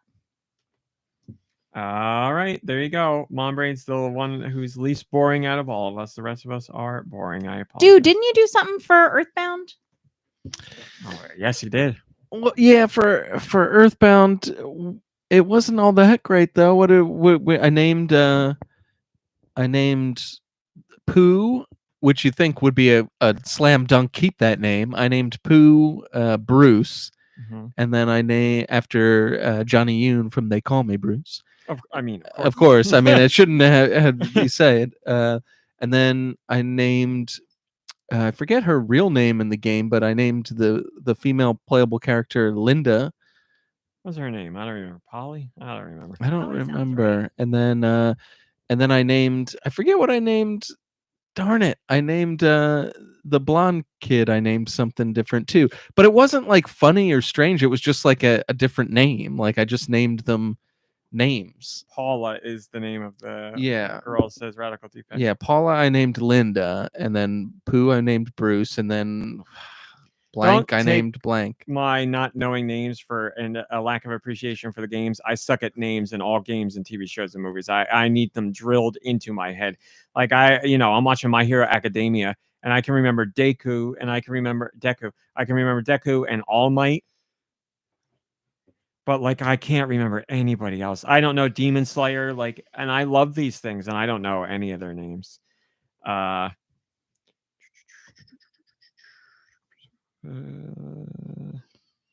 Blinded by Jeff is the other kid. Yes, Jeff. Blinded by Daylight says when I was in university, I was playing Golden Sun on the GBA for the third time. You could press select and another few buttons at the start of the game, and it would let you name all the characters in the game. I named them after my friends, and it was really fun meeting my friends in the game and having that adventure. Aw. Cool idea. Very cool idea. Drake says I remember naming my team in Dragon Quest IX after Scott Pilgrim characters. Television says the thing about names here is basically we all just pull names from the same list. Yeah. Well, there you go. That's our picks. Man, I have to go back on YouTube to find one of the videos and see what that character's name was for you. Yeah, I wonder what I think it was just like a regular name. The only thing name wise, the only thing that sticks out in my head in that game for when you played was Beef S as your favorite food. So. Yeah, Beef S was the favorite food. Yes. All right, let's do music. Mom Brain, Yes. do you like when we get music for the music section? It's your favorite thing, I think you said. Yeah, absolutely. People can send that music to goninpod@gmail.com. Where? Goninpod@gmail.com. Maybe they will. Please put music in the title to help out your local Mom Brain. We are I don't want to say we're running low, but I'm sounding the alarm bells. Pump out those music emails. We would love more. I'd love to see an uptick. Remember, when we run out of music, which is a long time off, but when we run out of music, then the section ends because we don't have any more. So it's up to you guys to keep it going. Thank you for the questions that are in there, by the way. I see your questions. I read you one now, but there's still some questions in there. I appreciate it, but we need them. We need them all, people. Stay inquisitive. So Mom Brain, let's do some music. Okay. I got music. You want to hear it? I You do wanna want to hear it. Oh. I got music. You want to hear it? You want to hear it? Oh. That's what he sounds like. Before, Beef S. Oh, S. we're going to have game things. yeah, we have from Callus. We have some bad game descriptions. Nice. All right. For multi-platform games. Uh-oh. All right. Number 1. Container face shoots everything in sight. Minecraft. No. Doom. No. Container face shoots everything in sight? Mhm. What? Oh, we can use Discord on this one. Container face shoots everything in sight. Taser face. I got nothing. Nobody. Container Cuphead face. Yep. says Malakayla. Malakayla got it. Good Cuphead. work. Good work. Nice All one, right. Malik. The second of 3 is tear up the rainbow steps down the fast-moving highway.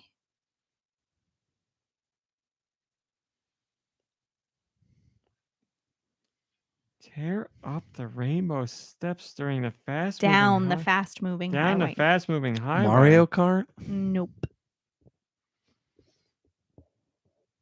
We are not streaming music right now. We are doing the what's it called? Bad game descriptions. Bad game descriptions. We will get to music in a second. I don't Man. know. I got nothing. You give up? Yeah. Rock Band. We would have also taken Guitar Hero. I get what you're saying. That is a bad game description. Yeah. I guess you can't argue with that.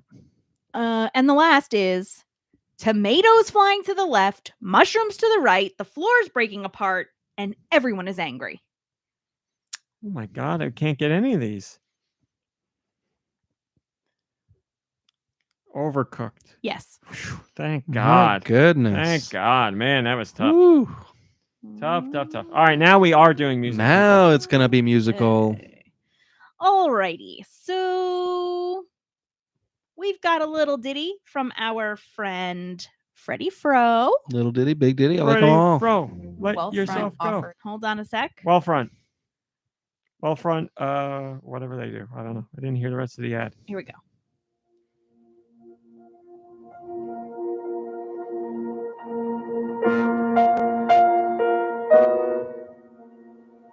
This sounds familiar. You've both played it. I love that's Thank you, that Freddie Fro, kind of for sour telling me note that. thing is so 9 Inch Nails. Trent Reznor. Did you guys hear the Star Spangled Bummer? Yes, I did. Yeah, I did. Very good.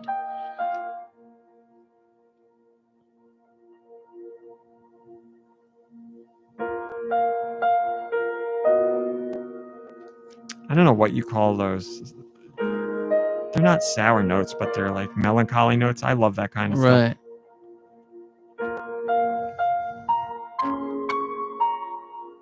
Is this Ori? No. Not a bad guess. Oh, it's same genre. It's that game you played recently. It's about aliens. It's a cinematic platformer. According to Freddie Fro, you played it in August 2024. Planet of Lana. You got it. There we go. Right. And thanks for your Ori comment. That got me to where we needed to go. You're keeping track, right? Yes, this is song number 2.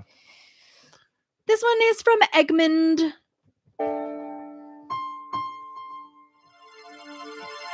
Has a very Nintendo style to it already. Is it Nintendo? I believe so. Very Nintendo. It also sounds portable. It is. Okay. So it has a Zelda quality to it. It's not. Okay. But it is first party. I think so. DS? Yes.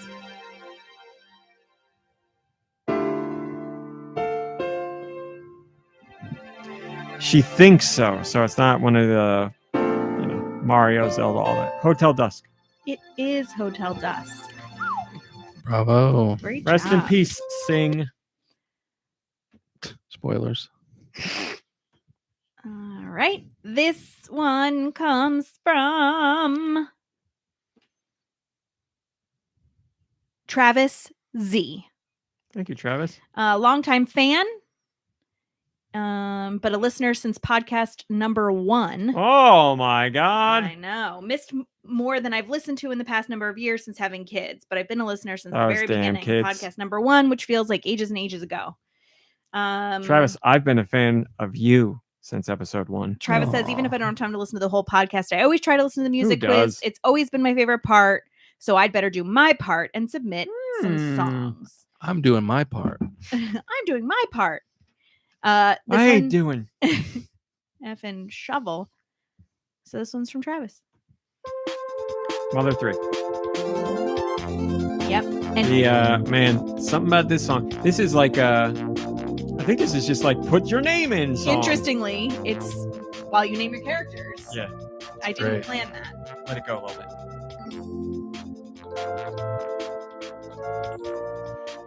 The soundtrack for Mother 3. This is so they'd still do the same thing they did in Earthbound, where they kind of rip off like real songs a little bit.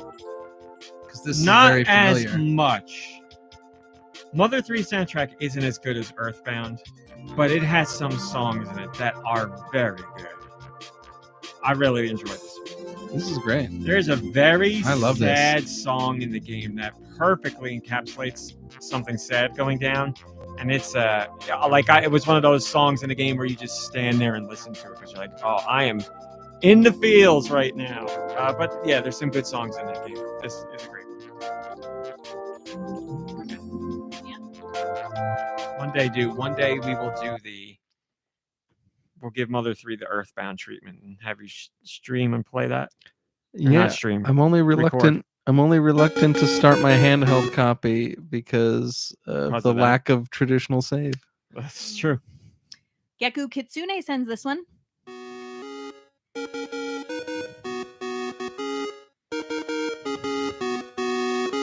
I like it. I got no clue. Oh, yeah. Portable? Yeah. This is awesome. But I needed to do something extra great here.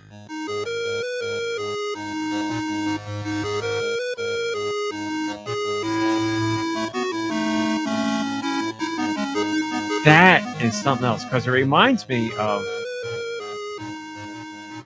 No. It reminds me of something that Marble Madness soundtrack does, but this is not Marble Madness. I don't even think it's on. Maybe that was on the Game Boy Color. What is This is Game Boy. licensed? I don't think so. I got no clue, but I really like this. You guys. Yeah, I don't know. All right. It is Universal Soldier. Licensed. Okay. But we would have never guessed that. So you're in the clear. According to Geku Kitsune, game is loaded with bangers, worth looking up the original soundtrack. Yeah, funny that's Universal Soldier, but it was a great song. Yeah, I'll look that up. I've never listened to it. Thank you. I'm always looking for game soundtracks I've never heard. Of course. What Universal Soldier Game Boy? I'm going to add it to my YouTube right now. Oh, okay. This one. Every time I open YouTube, it's like, do you know there's new Marvel trailers every time? Universal Soldier Game Boy. This one comes to us from Alien Boy VA. So sorry.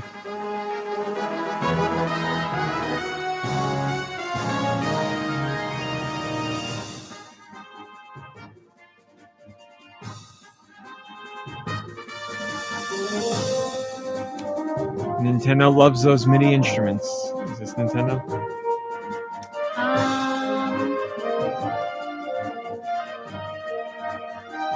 Yes. Okay. I could go two ways with this. I could go with a spin-off Mario, or I could go with a Kirby. It is neither. Is it Smash Brothers? It is not. It has to be something because it took her a long time to say that it was Nintendo, so it has to be like Fire Emblem or Breath of Fire, or RPG Xenoblade. Right, so is it Fire Emblem? It's not. It's not Xenoblade. No. What system? GameCube. DS. Oh. Starfy? No. First party that she didn't know? You didn't know? That's correct. DS is a wild one because there's so many. Like DS had so many crazy things. All right. It sounds like a big adventure.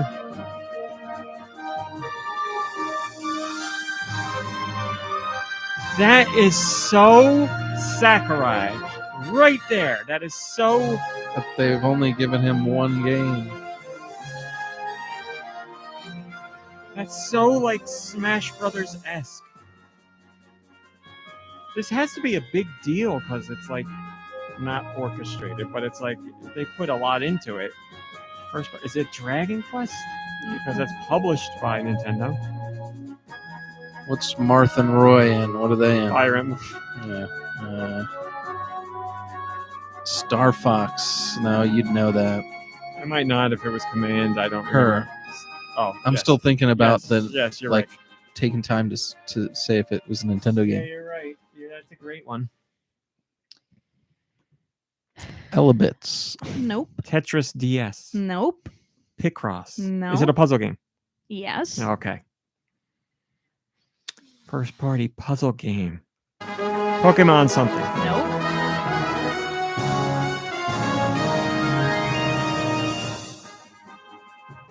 Captain Toad Treasure Tracker. No. Meteos. Yes. Oh. What was Man. the finger? I could see the cover. I could see that cover, and I was like, "What is that game?" I played the heck out of that game. I gotta find out who did the soundtrack to that. Okay. I'm really curious. Was that the 5th song, That was. and now we're This doing is the 6th, I believe. Yes. Okay. Okay. And song number 6 is coming to us from Blood Ocean 07. Oh no. Hold on. Bless you. Former Kirby you. series director Masahiro Sakurai served as the game designer, There you go. and Takashi Hirai was its director, while Takayuki Nakamura and Kaori Takazo produced the game's soundtrack. So the Sakurai connection was there. So I'll take it. All I right. didn't know that about Meteos. This one comes from Blood Ocean 07. Dear whiz. Streets of Rage 2, my friends. This stuff is so good. And what's great is like this is, in one of my opinions, one of like the worst songs on the soundtrack. That's how good this soundtrack is.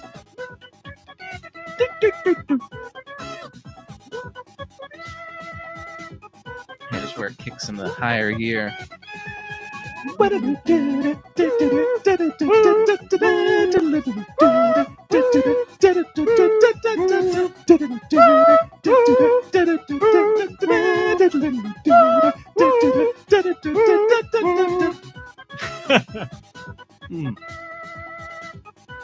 Man, so good, so good. So Great much job, fun. guys. So much fun to listen to. Oh shoot! I don't. Oh, okay. This one comes from a Radical Defect / Master Higgins.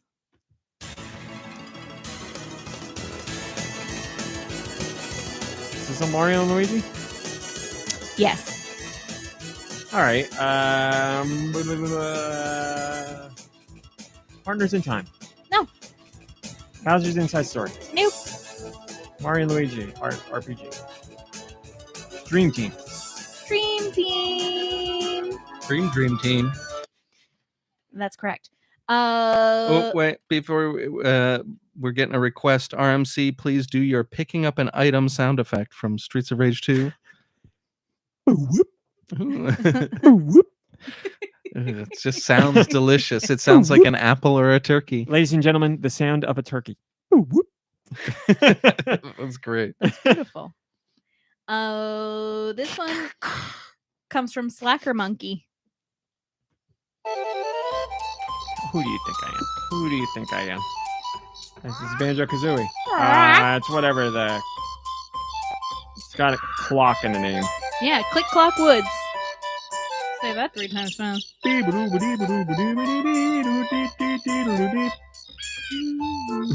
like the bird is part of the song, and it's pretty good.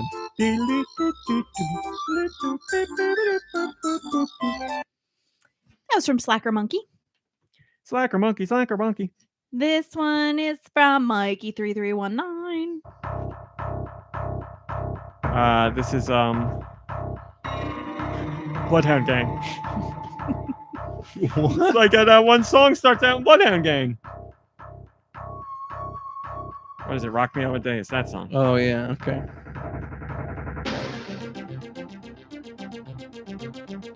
Well, I don't have any clue what this is, but this is awesome.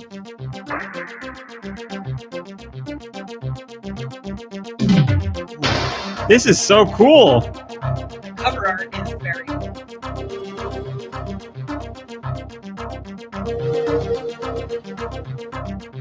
It's gonna be. I'm gonna go the route of another licensed game I love that we never played and is awesome. The soundtrack's awesome anyway. This is so cool. You know, I can't be sure if it's licensed or if it's like public domain. All right. Well, property then. We don't know. I don't know. I love whatever that classic like. Yeah, very 80s, early 90s. You give up? Very cool. Yeah, I got no idea. I don't know. This is awesome. Nosferatu. Wow. And the cover art is That cover's him with like awesome. a lady That and like cover's awesome. Is it like an old game? Is it from the Super Nintendo? Wow.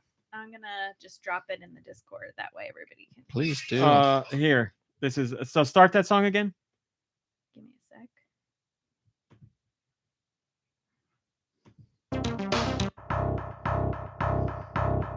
Okay, now stop.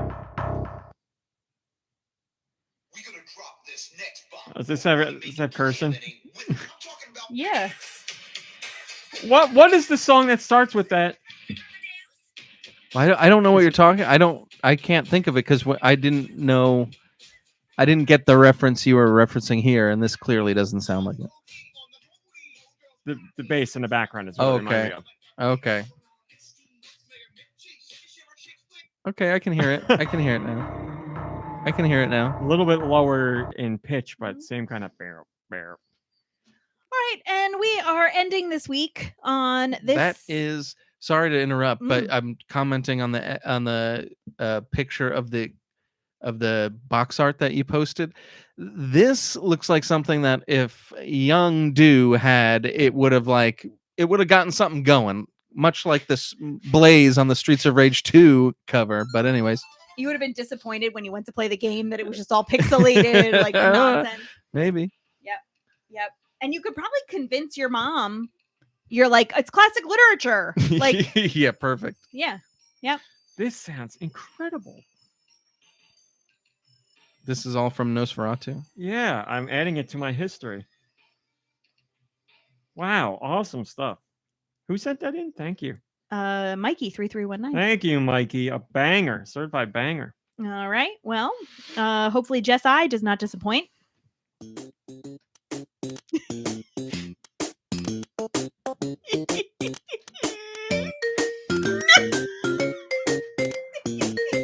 We'll go from Nosferatu to this.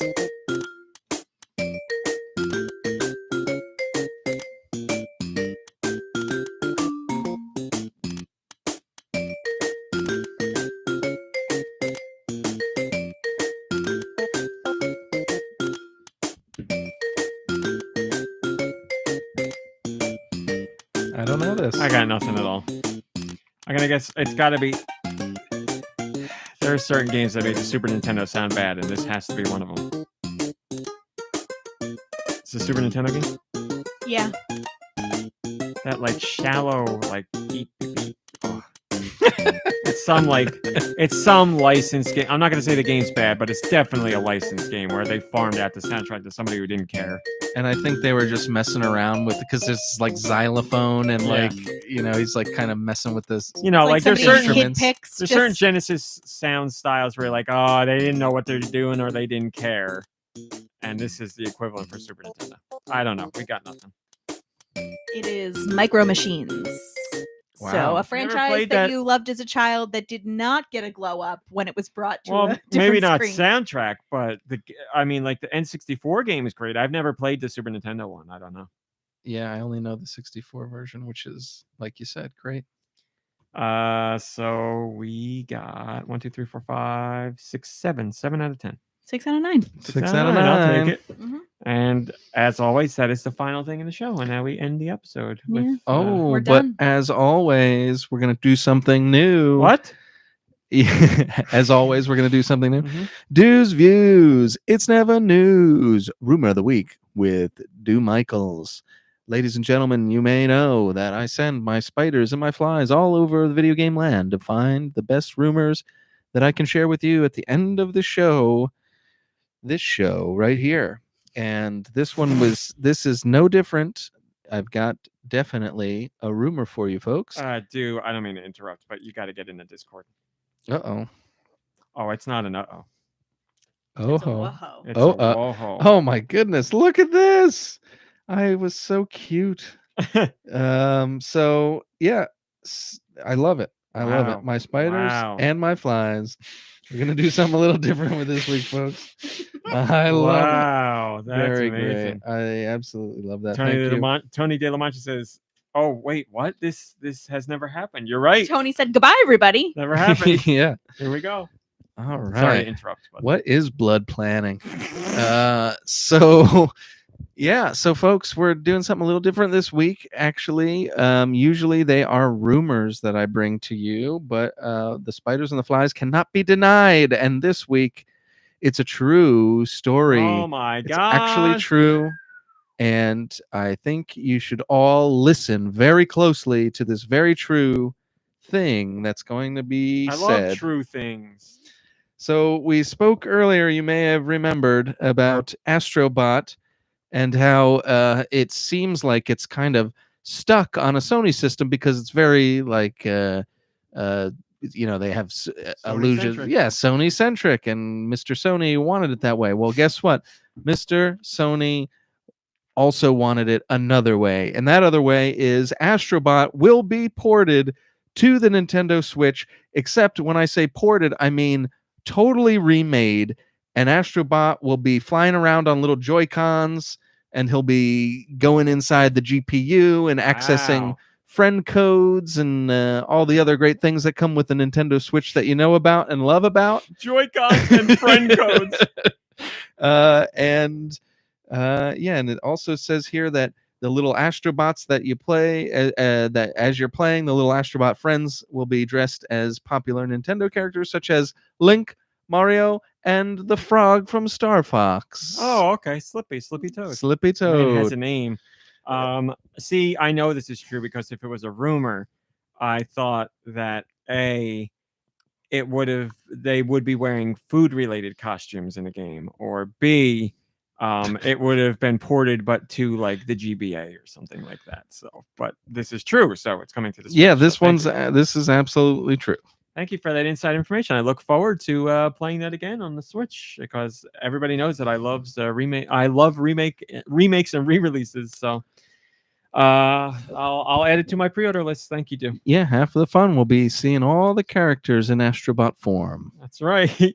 All right, that's all we got. I hope you had a nice time this week. If your mind has been fogged or you're feeling heavy with feelings, I hope this made you feel normal for a little bit of time. But now the show's ending and back to the rock. We'll see you next week. Goodbye, everybody. Goodbye. Goodbye, everybody. Goodbye. There's that. A little bit of after show. Anything after show? Mom Brain, you watched the Jujutsu Kaisen movie. I did. What'd you think? I liked it. I enjoyed it. I'm not big on action. And the movie was a little more story heavy than the episodes had been leading up to it. And that's just where we're at. I enjoyed the movie a lot. The show. So I'm not a Let big. it out. I'm not big on like. Thank you, Blood Ocean. I'm not big on like a lot of like fighting and stuff, and then like there's a lot of characters to remember. But what gets me is like the whole time they're fighting with each other, it's like special grade power level Amigo Diamond and like just so many things that make no sense to me. Domain expansion. And I guess I didn't pay good enough attention like as they were laying the groundwork for all of it. So I really just have nowhere to place any of the information that's coming at me, which well, there's cursed spirits and there's things that can be imbued with cursed spirits. I mean, it's a lot for me. But that being said, I still do enjoy, like, I really like seeing all the different new curses and cursed spirits and stuff. Like, they're all really like cool, and I like the relationships that people are forming. I like the humor. So like, I will say the second season, it certainly has that stuff, but the second season, story-wise, is leagues beyond the first season, and there's like a major arc in the second season that like left me like the second arc, or the major arc in the second season runs pretty much the whole season, and there are some crazy and devastating things that happen that like made me feel horrible and also sucked me into the show so much more. I don't There's a watch lot anything going that on. makes me feel horrible right now. Well, there's lots of stuff that makes you feel good too, but you're like really like I can't say enough about the second season. Really, like giving you more lore, giving you more character connections, really upping the stakes. Like a lot goes down where you're like, wow, this is like really intense. So Okay. I think you would enjoy the second. You liked the first season, but I think you would like the second season more. Yeah, I think Oh my God, William, what a day! You enjoy that Pizza Hut. Oh, nice. But Don to Don, you're all in. Oh yeah, I love it. Now, does any of that make any sense? No. I don't But, think like- Don to Don's that hard to understand. Yeah. It's there's not like intricate world building and like magic system. Maybe that's part of it too. Like I like fantasy and I like read plenty of books that have like different magic systems in them and like, whatever. And like, the whole world is just different from what. So it's not that. It's just, I guess it's because it's just all fighting that I'm not invested enough to be like, I don't want to pay attention to that. I don't want to pay attention to this. I don't care Yeah, what this move is called second and why you're season doing it. is more about the stakes of the Yeah. the fights are happening, but like there's shocking things that There's happen. more at stake. There's like I need the next season. There's And- things that happen where I'm like I can't not know what's going on. I also need to be clear. Like Rummy was totally like upfront about it. He's like, there's a lot of fighting. I'm not sure if you're gonna like it. So it wasn't like I went into it knowing that there was, and I You're don't more of a Frieren and Ooh, Don to Don and Frieren is what we need right now. Delicious in But Dungeon. Although Frieren didn't have much like fighting and stuff, there was some, and when it happened, you really were invested because you Yeah. cared about the Yeah. characters so much. And that's the thing that bugs me with like action movies and stuff is like if you don't care about the people Yeah. involved, you could have the most amazing car chase ever, but you're not going to care if you don't care about the people. I Yeah. think with Jujutsu Kaisen, the first season is about introducing characters and then explaining how fights are going to play out, and the second season is about like the connections between these characters and why you really care, and then exploring that Oh, through the after fights too. Noobs. So After Noobs, I'm so jealous that you haven't seen Frieren. Now is the time. Now is the time to watch it. It is what your soul needs in this moment. I don't know why After- you're listening to anything else we're saying at this very second in time, and just stop after and Noobs, if go you watch. like Delicious in Dungeon, you're gonna like Frieren. Frieren is twice as good as Delicious in Dungeon, and Delicious in Dungeon was great. Go now. Be gone with you and watch. All right, we're all going. That's it. Thanks for watching. Thanks for listening. Play some games, hang out with family, rest, relax. You deserve it, and we'll see you next week. Goodbye, everybody. Goodbye. Have a good life. We'll see you soon. And